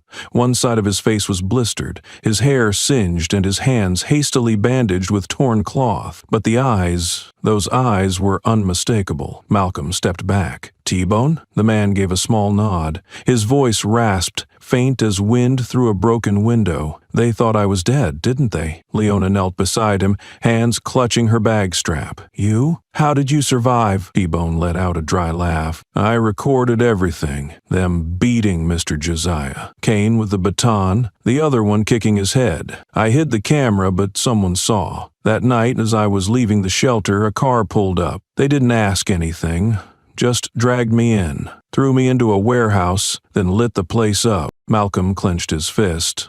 T-Bone continued, each word thickening the air. "I thought I was done, but a woman, I don't know who, pulled me out, cut the ropes, led me through the alleys in the night, then left me at a private clinic near the bus station. No name, no questions. She vanished." His voice cracked, then paused. "I've been hiding ever since. This," he pointed to the burn across his cheek, "is the price for daring to see. But I still have it." Malcolm sat beside him. "What?" T-Bone's hands trembled as he unzipped a ragged old bag, pulling out a scorched flip phone. "I hid the memory card behind the battery. When they grabbed me, I tossed the casing, but the card made it. I didn't know when I'd use it, but when I saw them label Josiah a mentally unstable patient, I knew it was time." He placed the phone in Malcolm's hand, eyes wide with fire, but dry of tears. "I kept it, because I knew the day would come when the whole thing had to be seen. In that moment, the broken cross behind them no longer symbolized a shattered faith, but stood as proof. Some people, even nameless and scarred, will guard the truth with their own bodies, so the world can't pretend to forget. Malcolm and Leona couldn't take their eyes off the phone. Malcolm pried open the back, retrieving the tiny memory card that T-Bone had risked his life for. They returned to the apartment, drew all the curtains, inserted the card into the computer, and opened the sole file it held. A video over 5 minutes long, recorded on a rainy night, the night Josiah was attacked. The clip opened with a wet alley, flickering streetlights, and the soft drum of rain. From behind a dumpster, 2 police officers appeared in frame, Jared Kane and his partner pushing a young black teen against a wall. A voice rang out, hoarse but clear. "Do you have a warrant?" The lens shifted slightly, revealing Josiah stepping forward, hands raised, his posture non-threatening. T-Bone had filmed from the beginning. Malcolm and Leona held their breath as Kane barked,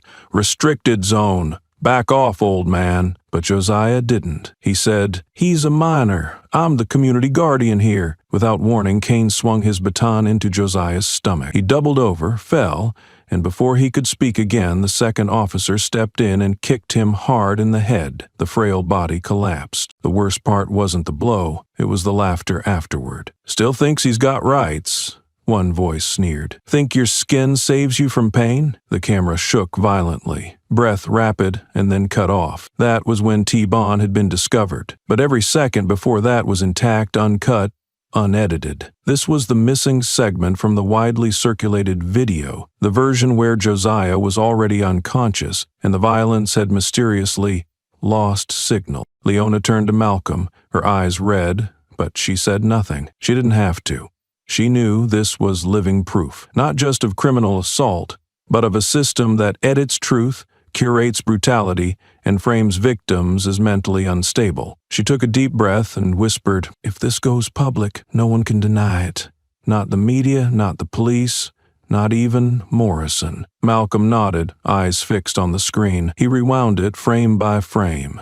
Every expression, every strike. At last he spoke, as if to himself. "They buried him in lies. Now we'll dig him out with the truth they fear most. Not with blood, but with footage, with sound, with real names, real bruises."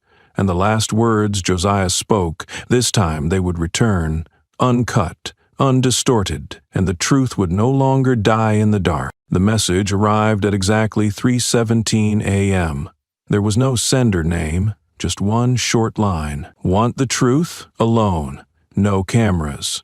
Warehouse 6, behind the old industrial zone." Attached was a photo of a corner section from a 2001 eviction planning map, marked with red symbols identical to the ones in Josiah's notebook. Malcolm read the message over and over, his brow tightening into a deep vertical crease. This wasn't coincidence. It was a provocation, and he knew who had sent it. No signature needed. Silas Whitaker had his own way of playing the game, always baiting with just enough truth to make it impossible to ignore. Malcolm arrived at Warehouse 6 at exactly 4:00 a.m., bringing a compact Glock and a voice recorder tucked discreetly beneath the collar of his shirt. He hadn't told Leona. If this was a trap, he wasn't about to drag anyone else into it. Warehouse 6 was an abandoned concrete structure that once stored heavy industrial cargo. Now, nothing more than a crumbling relic beside a disused railway. No cameras, no street lights, no one would see him disappear here. Inside, the silence was so deep he could hear the crunch of his footsteps in the dust. No people, only a single wooden table set in the center of the space, with a small silver USB and an old singed paper labeled Resident Risk Distribution Map. Eastport Phase 1. Malcolm stepped closer, scanning the shadows. He drew his gun, flicked on the laser flashlight, and swept the room. Nothing. No sound, no watchers. He bent down, hand reaching for the USB. Click. A soft sound, but unmistakable. The rolling door at the back slammed down, locking shut with a mechanical click. Instantly, 4 red lights on the ceiling began to flash. No alarm, no sirens, but Malcolm recognized it immediately. A timed explosive rig. It was the same kind of trap Silas had used during an insurgent cleansing op, when a public market was processed for harboring confidential materials. He sprinted to the front entrance. It wouldn't budge. The side door had been welded shut. Malcolm scanned for an escape route, then spotted it. A ventilation shaft about 2 meters off the ground, covered by a thin steel mesh. No time to hesitate. He grabbed a wooden pole propped against the wall and smashed the mesh. One side gave way, but a jagged edge sliced his forearm. Blood welled, but he didn't stop. He stuffed the map inside his shirt, gripped the USB between his teeth, and crawled into the narrow shaft like an animal cornered. Behind him, the distinct whine of a priming detonator began, rhythmic, ticking like a pulse. Malcolm pushed through the metal tube, shoulders scraping the hot steel. Each movement was a breathless strain. Finally, he saw a faint light at the far end. Coiling his body, he kicked the final mesh free, launching himself from the vent like a sprung trap. 3, 2, 1. The explosion shook the ground. Warehouse 6 erupted into flames, a column of fire devouring every trace. Malcolm tumbled into a shallow ditch behind the building, coughing violently through smoke and grit. His back burned. His wrist was torn open.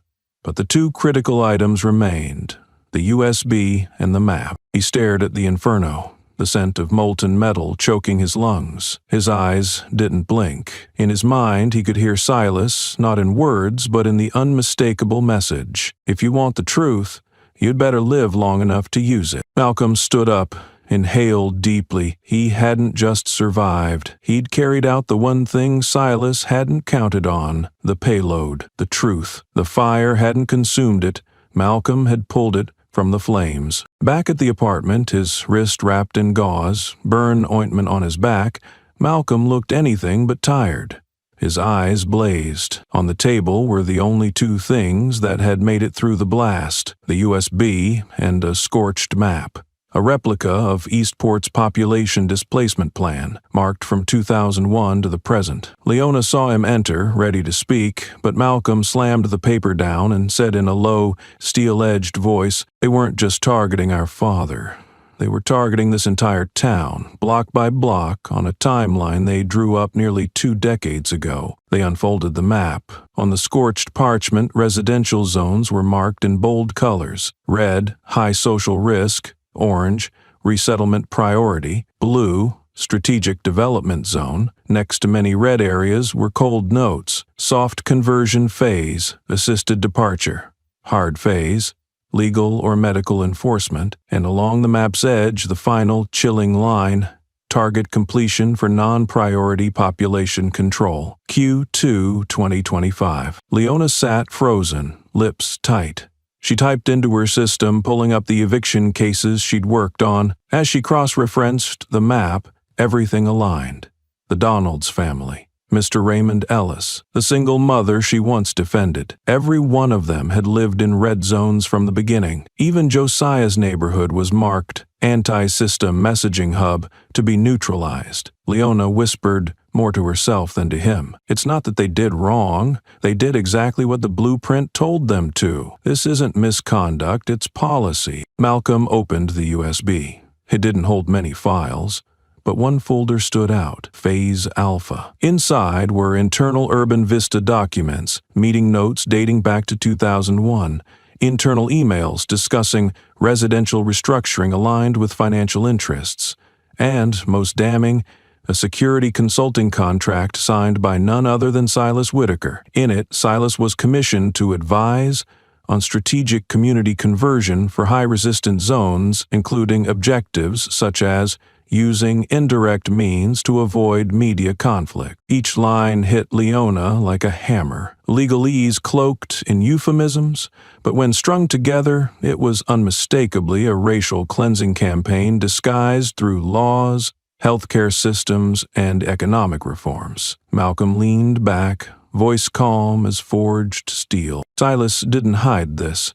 He drew it up, signed it, and handed it to the board. All it took was someone crazy enough to read it all. His gaze fell back to the map, edges curled, blackened, but still legible. His eyes locked onto South District, now reduced to old bricks and for sale signs. Leona lifted the map, fingers tightening. She no longer saw a document. She saw a death sentence, suspended over thousands of lives for years, with no one ever realizing they were in a game rigged for them to lose. Her voice was hoarse when she spoke. They're not hiding the truth. They just made sure no one survives long enough to hold on to it. Malcolm nodded slowly. But now they had survived.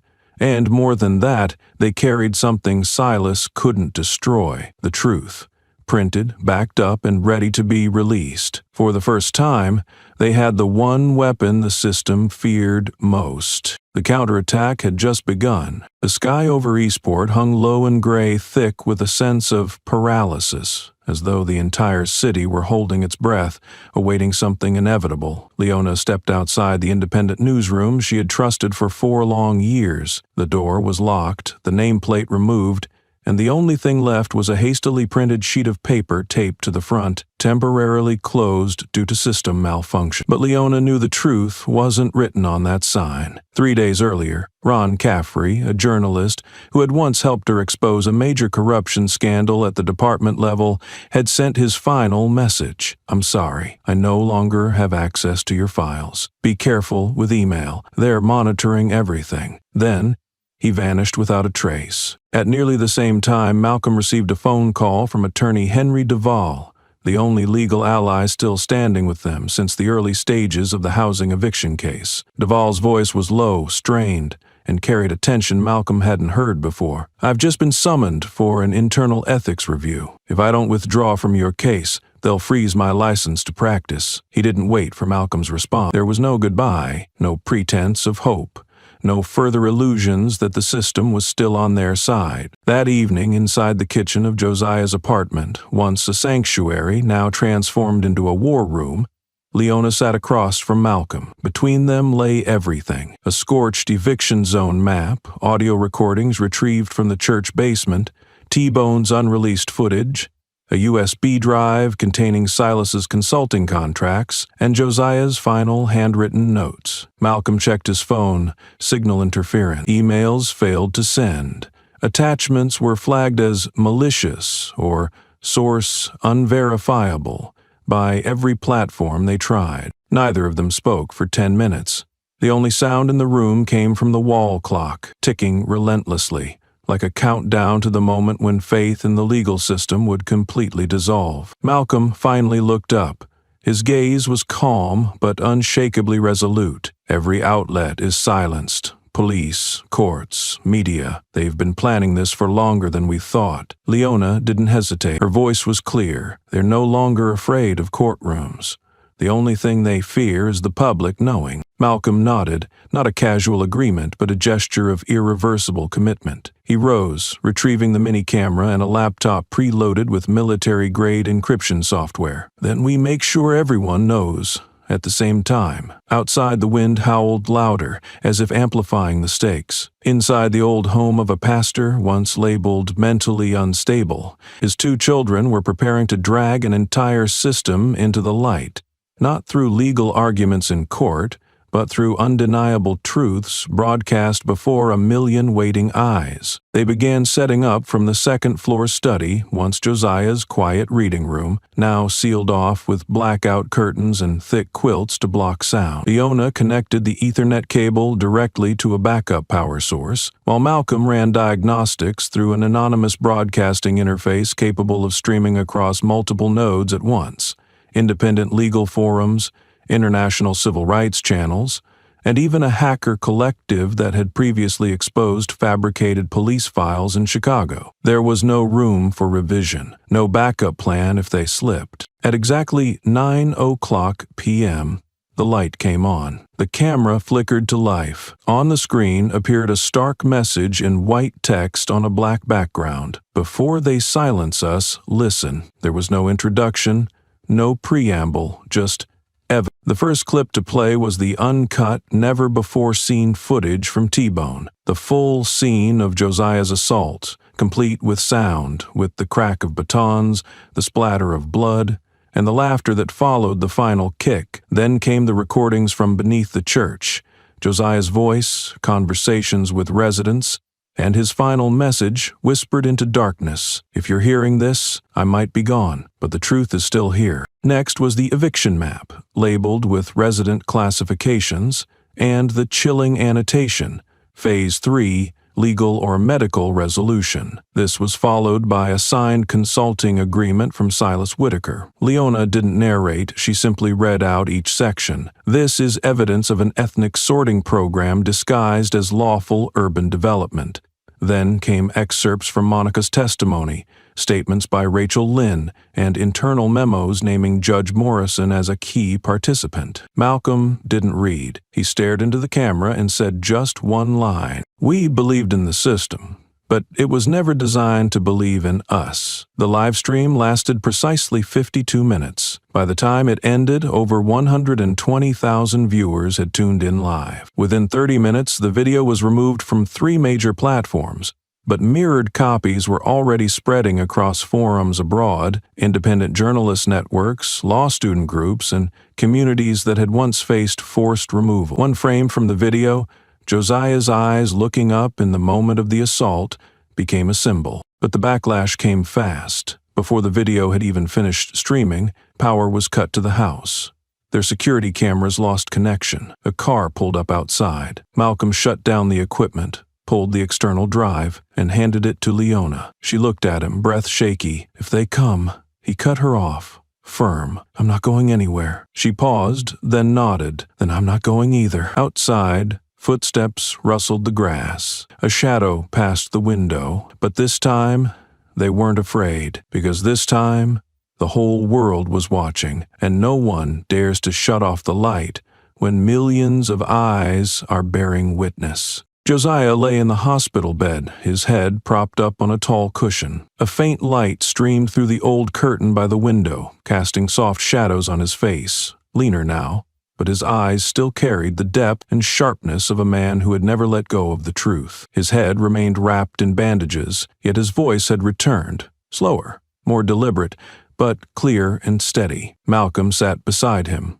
quiet and alert. Leona leaned against the medicine cabinet, holding a small notebook in her hand, but no one spoke. They were waiting for Josiah to begin. This, Josiah said quietly, his voice barely above a whisper, didn't start with you. It started a long time ago, back when you two were still in school. Leona stepped forward instinctively, her breath caught in her chest. Malcolm sat upright, eyes fixed on his father. In 2004, strange flyers began appearing around the South District. Josiah continued. Urban renewal, they said. A new opportunity for the community. The words sounded promising. Hopeful, even. But behind those words was a hand-drawn map, unsigned, unsealed. I found it in the meeting room of the local committee after I'd been invited to lead a prayer for the opening session. On that map were red-marked zones, eerily similar to the one you're holding now. His voice no longer trembled with fear.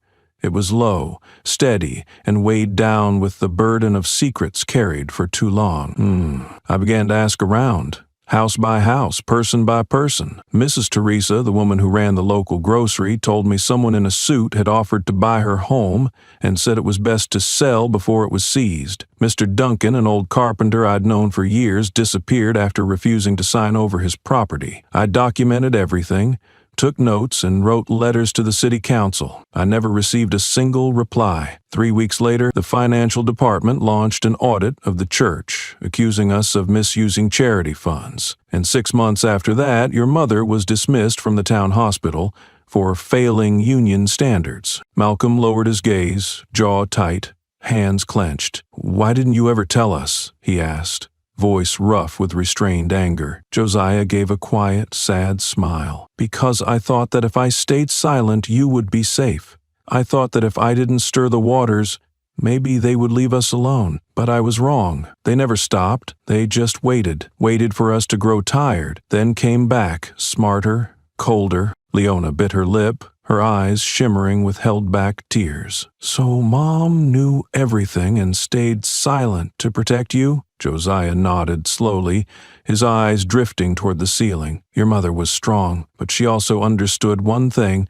Around here, if one person speaks too much, the whole family pays the price. So we endured. We kept our heads down, we survived, but we were never truly alive." A heavy silence fell across the room. Malcolm stood up and stepped closer to the bed. Josiah met his gaze, unwavering. "You didn't inherit your father's anger," he said. "You inherited something they fear more, memory that refuses to be erased." And for the first time in nearly 20 years, the three members of the Cole family sat together, not hiding anything, no longer shielding one another from the darkness, because they understood. Darkness only wins when no one dares to speak of the light that was stolen. Outside, a soft rain tapped against the hospital window. Inside, the glow of the desk lamp fell across a cluttered table.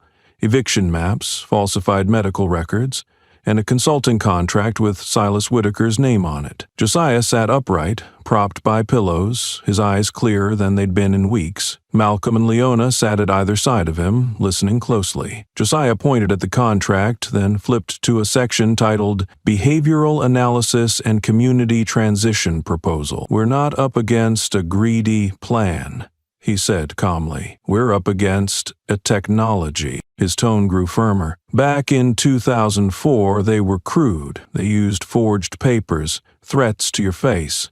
They showed up with law enforcement, with trucks, and with a list of cheap excuses. Everyone saw it, but no one dared to resist. This time, they don't show up, they operate." He picked up a sample medical report. "Instead of forcing you out with muscle, they label you a high psychological risk.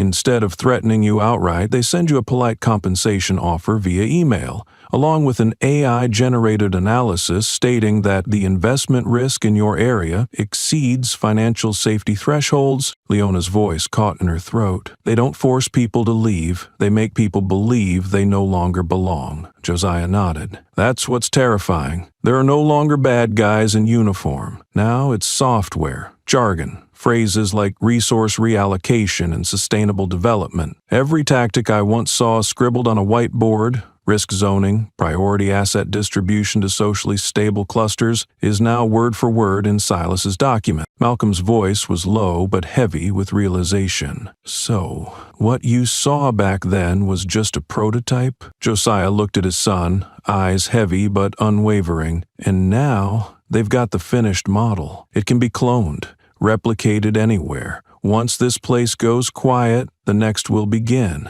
They don't need to hide anymore because they've convinced society that this is the right way." The air in the room thickened.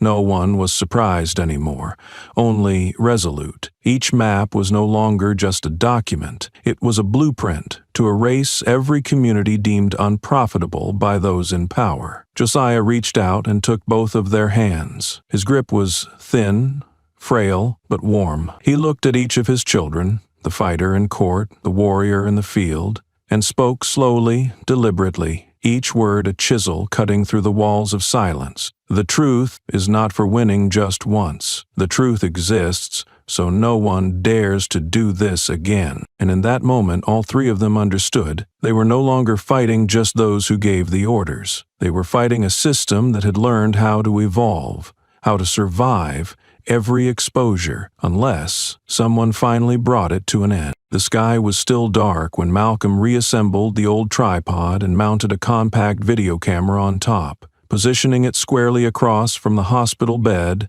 in a room deliberately cut off from the main security system. Outside the window, the first threads of dawn were shifting the light from ashen gray to a faint, tentative blue. In the soft shadow of a morning not yet risen, there were no directors, no editors, no script supervisor, no stage cues or dramatic effects. Just one truth, raw and waiting for nearly 20 years to be spoken aloud. Josiah sat upright, the right side of his face still bruised, a blotch of deep purple across his cheekbone, but his eyes, strangely, blazed with clarity. Malcolm adjusted the frame, then stepped back, out of sight but just behind the lens. There was no cue, no action. Josiah knew. He stared directly into the camera, unblinking, and began to speak. "If I die," he said, voice gravelly but unmistakably steady, "then at the very least, I want to say their names one more time." He paused, letting the weight of that sentence sink in. Then he continued, each name spoken like a blade slicing through the fog. Silas Whitaker, the man who once stood in front of this community and said, "We're rebuilding for your safety," while behind closed doors he pitched the idea of soft resolution for neighborhoods that weren't profitable. Morrison, the judge who once shook my hand at a church ceremony and later signed off on dismissing over 20 families' cases due to insufficient legal identifiers. Rachel Lynn, not because she was cruel, but because she stood by in silence when it mattered most. Monica Briggs, the woman who smiled at my daughter for 3 years, then quietly emailed their case files for deletion in the dead of night. Josiah lifted his head slightly, breathing in slowly and deeply before continuing. "I don't say their names to curse them. I tell them to remember. Because forgetting, that's the weapon they use to wipe away every trace. Each name is a part of this machine, and if we don't speak them, then they were never gone. They're just waiting for new names to wear, new roles to return under." He paused again, this time lowering his voice, speaking with a clarity that only comes when something must be said, no matter the cost. "I never wanted to be a hero.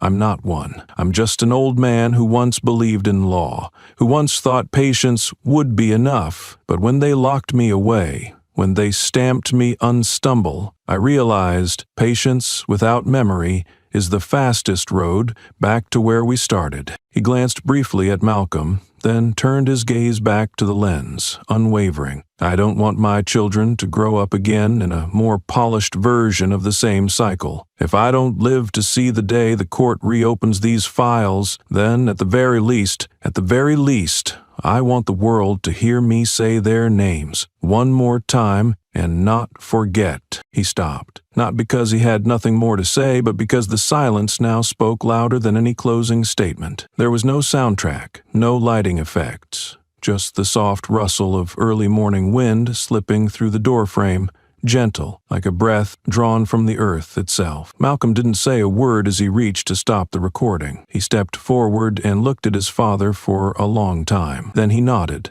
not as farewell, but as recognition. Josiah was no longer just a victim. He was a living memory. And this time, the world would hear him. Malcolm edited the video right there in the room. No cuts, no color grading, no subtitles. Just a single line added at the start of a clip. Recorded at 5:07 IMA. Unedited.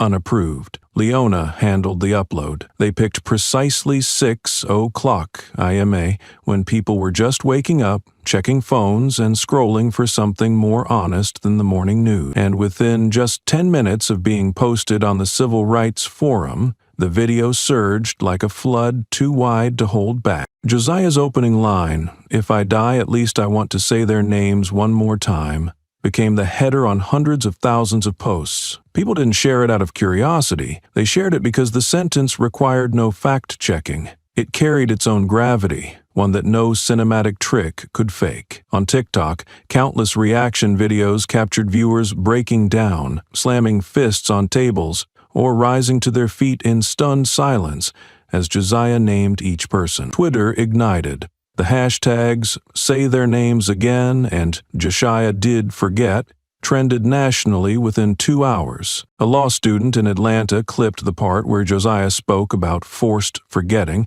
and annotated it. "No class taught me this, but an old pastor just taught the entire justice system a lesson." A group of veterans in Texas changed their profile pictures to an image of Josiah sitting in that dawn light, backlit by a single phrase. "He didn't speak to be forgiven." Less than 24 hours after the video aired, several politicians previously tied to Urban Vista quietly scrubbed their social media. Urban development contracts disappeared from municipal websites with vague notes saying under legal review. Over 20 formal complaints were filed by Eastport residents demanding an investigation into a decade's worth of forced evictions. 3 civil rights law firms announced the formation of a special coalition, the Josiah Witness Task Force, at an elementary school in Ohio. A young girl drew a poster of Josiah with crayon, scribbling beneath it in uneven print, "He didn't yell, he just didn't let them shut him up." That line appeared on national TV that same night, during a late-night talk show. The host, a veteran journalist often criticized for being too neutral, stood for the first time on camera, looked straight ahead and said, "We used to wait for the courts to tell us who was right. But now, sometimes, all it takes is one person who tells the truth, at the right time, in the right voice, under the right light." Malcolm and Leona sat in the car in silence. They didn't need to speak, because in the darkest hour before dawn, an old man, beaten, medicated, and renamed, had stood up and turned his voice into a kind of fuse, a spark, a beginning no one in the system ever expected.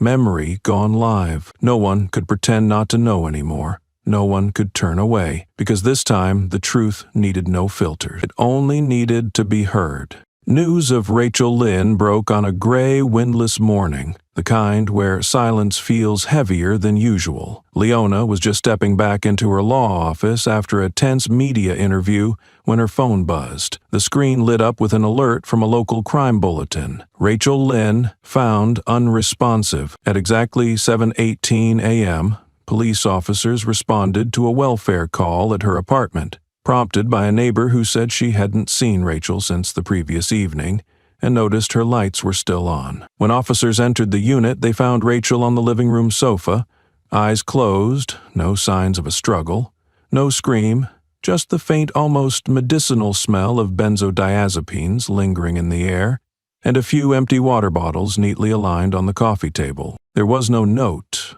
no written explanation, no voicemail left behind. The coroner's preliminary ruling was clinical, self-induced overdose, a quiet end. But when Malcolm read the report, his response wasn't one of surprise, just a slow, bitter exhale, and a quiet murmur that cut deeper than any outburst. No, Rachel wasn't the kind to let herself disappear like that. Driven by a creeping dread, Leona rushed back to her file cabinet, heart pounding as she unlocked the drawer where Rachel had once slipped her that USB drive, the one containing the falsified medical records, the core proof they'd risked so much to secure. It was gone.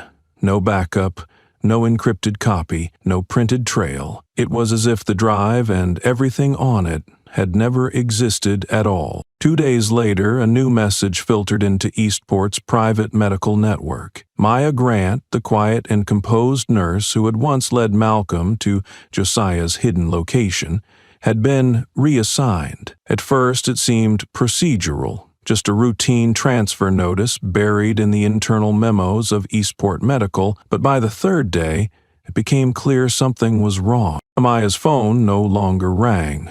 Calls were met with a mechanical voice saying the number was no longer in service. Her professional email bounced back every message, and her social media, once filled with gentle posts about patients and local protests, had been wiped, not deactivated, wiped. Erased so completely, it was like she'd never existed. Leona, refusing to accept it, filed a formal request for her personnel records, only to be blocked with a response citing HIPAA and internal confidentiality provisions. Malcolm reached out to a doctor he trusted within the network, but each one either shrugged, avoided eye contact, or repeated the same line, "No one by that name is listed on staff," and no shift changes were logged that night. Then, while organizing files in the church office, a space they had turned into both a refuge and an archive, Leona opened the bottom drawer that Maya used to store spare forms and tissues. Folded into thirds, tucked beneath a blank notepad, was a small sheet of paper, ink smudged at one corner.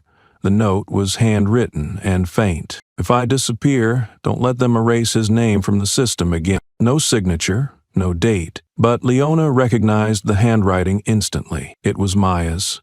Soft, slightly tilted, unmistakable. The kind of writing is usually found on prescription pads or sticky notes for families at discharge. Leona stood there for what felt like forever, staring at the note as if it were a piece of sacred evidence, not just of what Maya feared, but of the courage it took to document that fear in the first place. When Malcolm entered and saw the paper in her hand, he didn't ask. He didn't need to. He walked over, silent, and placed a photo of Maya, smiling with a patient, on the makeshift altar beside Rachel's. Two women, one a lawyer who had once lived in silence but chose to speak, the other a nurse who had once trusted the system but chose to resist it. Now both were reduced to names barely whispered at the edges of public memory, because in the shadows people like them don't vanish in screams. They disappear without a sound. Leona gripped the note in her hand as if afraid it too might be taken. Her voice, when it came, was low and bitter,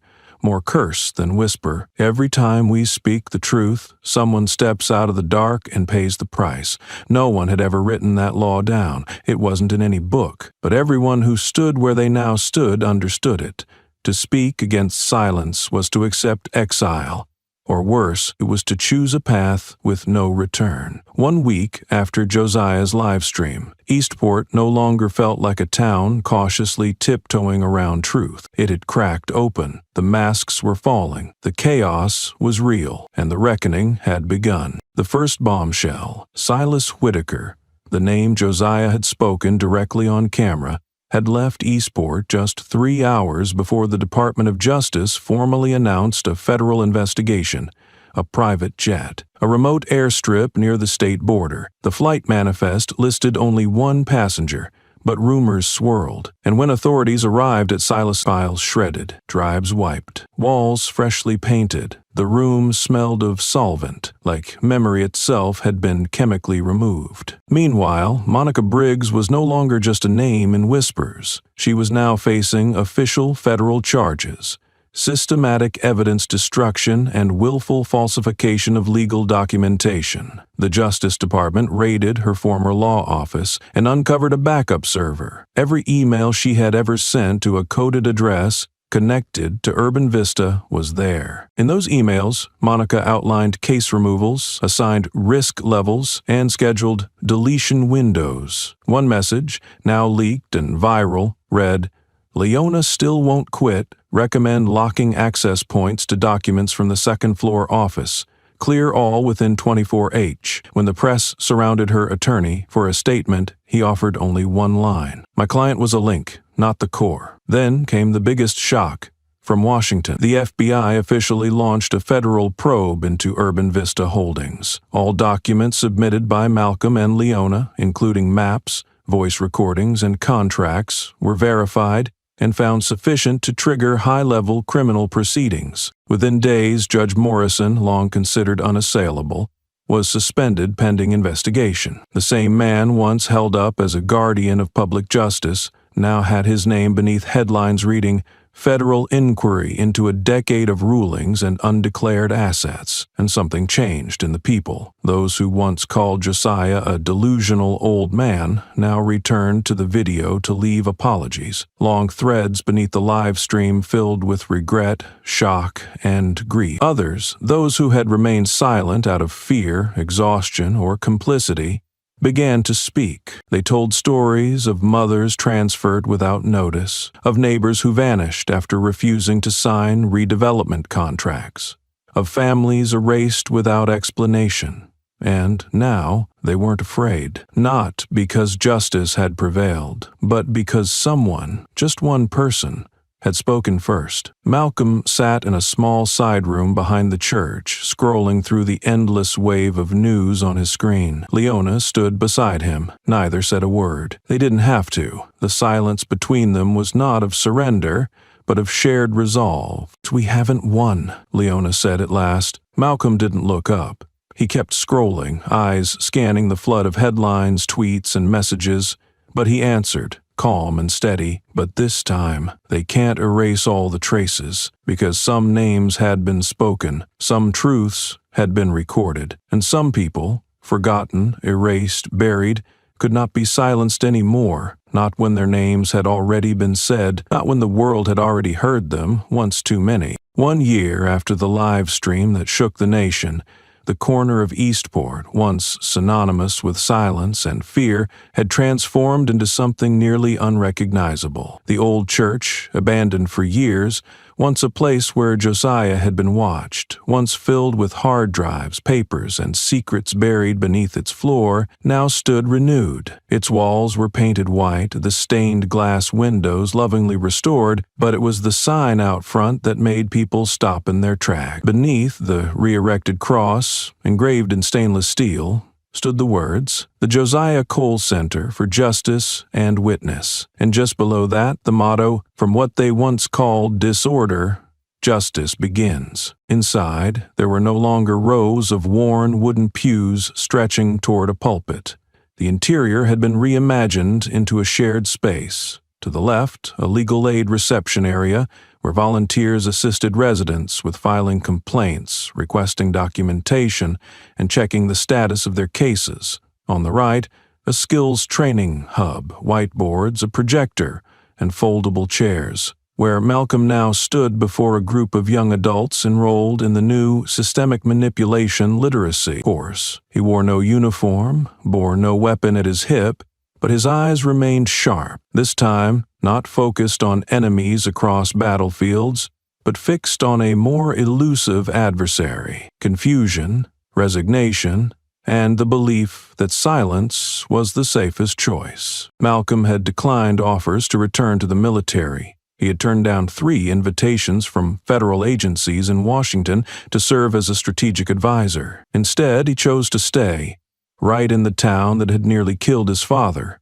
to build what he called a community firewall of justice. His classes didn't teach how to shoot. They taught how to read, how to analyze case files, how to recognize a legal but unethical development plan. Outside, he ran physical training and response workshops for teens, especially those previously labeled by the system as behaviorally problematic. Leona, too, had changed. No longer the lone courtroom warrior from a year ago, she was now the center's legal director, managing over 40 volunteers, 6 newly graduated attorneys, and a support network spanning several federal law schools. Each week, dozens of people lined up at the entrance seeking help, not just from Eastport, but from neighboring counties as well. She was the first to establish a restorative petition archive designed to recover dignity for those with falsified medical records, those erased from housing databases, and those whose truths had been twisted to justify their eviction.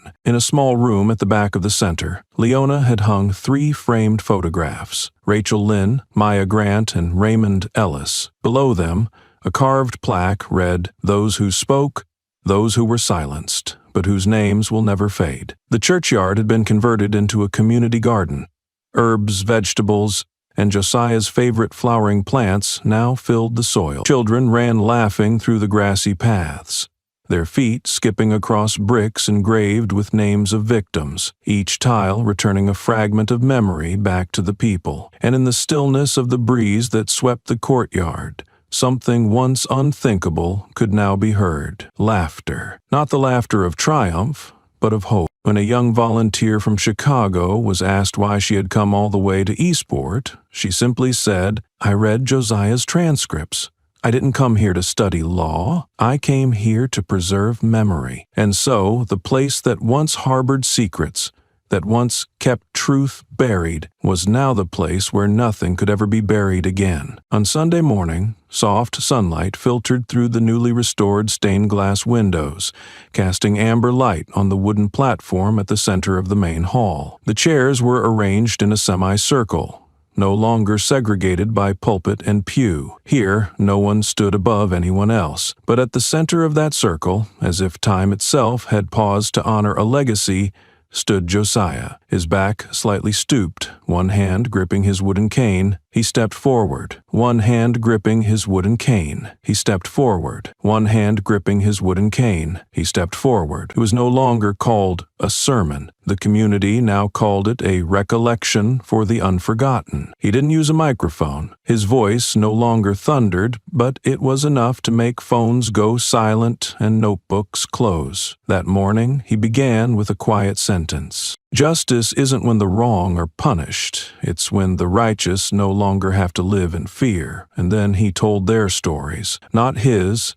but Rachel's, Maya's, and Raymond's. He omitted no detail, downplayed no pain. When he spoke their names, the room echoed in unison. We remember them, and we speak to them again. It wasn't a ceremony, it wasn't a performance, it was memory, spoken aloud, not redacted, not trimmed, not dismissed for lack of evidence. A little girl in the front row, braided hair, wearing a shirt printed with a cross and the words, I remember Maya, raised her hand as Josiah paused. Grandpa, she asked, when we grow up, will we be allowed to tell the stories like you do? Josiah looked at her and smiled with the full trust he had once been forced to hide for nearly 2 decades. No, he said, you won't just be allowed, you will be required to, because once the truth had to be hidden.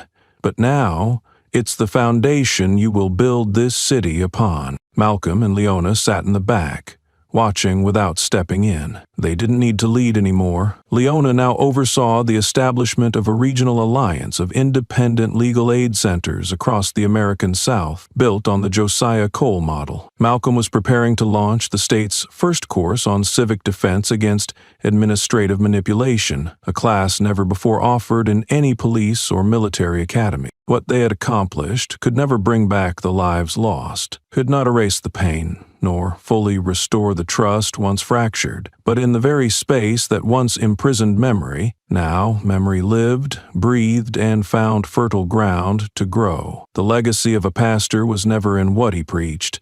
It was in this. When he no longer spoke, an entire city had learned how to speak in his place. There are stories that are more than just a chain of events. There are people who are neither victims nor heroes. And there are places, once buried in silence, that become the very soil from which truth rises. The story of Reverend Josiah Cole and his 2 children, Leona and Malcolm, is not simply a journey to expose a conspiracy. It is the deepest test of faith and justice, of memory that refuses to die, and of the real value of human dignity in a society built on prejudice, fabrication, and control. 1. Do not judge others based on prejudice. Josiah was not a political leader. He had no title, no power, no protection. He was just an elderly black pastor living in a poor neighborhood. When he was beaten in the middle of the night, labeled mentally unstable, no one stepped in to defend him, because to the system, an old black man standing in the way of police must be doing something suspicious. His story reflects a pain millions have endured, being defined before being understood. Society looks at skin color, clothing, address, occupation, accent, and claims the right to judge. But in Josiah's quiet perseverance, in the dignity he held without anyone granting it to him, we see that the worth of a person lies not in appearance, but in what they are willing to protect, even at the cost of themselves. Talent and human worth cannot be dismissed. Malcolm Cole was a highly trained special operative, but when he returned home, no one asked what missions he'd led or lives he'd saved. They saw only a large, quiet black man caught in a controversial case. Leona, a sharp young attorney and prestigious scholarship recipient, was reduced to her skin color and where she came from in the eyes of the judges. Rachel Lynn, Maya Grant, Raymond Ellis, people once deemed unreliable, turned out to be the ones holding the keys to the entire case. Society excels at labeling but fails at seeing, and the tragedy is that many lose their voices not because they're wrong, but because they don't fit the standards of those who write the rules. But it was from these very people, undervalued, overlooked, that a relentless fight began, not with weapons, but with data, with trust, with words too soft to be heard at first, and they changed the entire system. Justice always finds a way to win. The system seemed untouchable, armed with laws, wealth, erasure networks, and even former allies. But it fell, not through a single strike, but through preserved memories, replayed words, and tiny pieces of evidence gathered slowly. No one won alone, but justice prevailed because enough people refused to retreat. Josiah didn't reclaim justice for himself. He grew it in others, so that when he could no longer stand, someone else would keep going. And that is the true victory, when justice no longer depends on one figure, but becomes a current anyone can step into if they are brave enough to believe. We live in a world quick to judge based on a photo, a status update, a minor mistake, or an inherited stereotype. But have you ever been misunderstood because someone didn't know your story? Have you ever been underestimated, only to quietly prove you were far more than they imagined? If the story of Josiah, Liana, and Malcolm reminded you of something, no matter how small, take 1 minute to reflect. How are we seeing each other? Through our eyes or through our biases? Justice is not some distant ideal. It begins when you choose to stand with someone misjudged, when you refuse to be silent in the face of truth, when you choose to share a story that others are trying to erase. Tell it. Don't let anyone be silenced again. If I die, at least let me say their names one more time. Josiah Cole, that line wasn't just for him. It was for all of us, those who've witnessed injustice, heard threats, been forced to kneel. But if you still remember, if you still dare to speak again, then truth still lives. Share so others will remember. If this story made you reflect, share it so others can learn. Tell it to your children, your friends, your coworkers. Not as a rare event, but as a reminder. Silence is not peace, and a memory untold is how evil comes back. Don't forget to subscribe to the channel for more stories that are inspiring, honest, and necessary, because some truths cannot wait for another time to be told.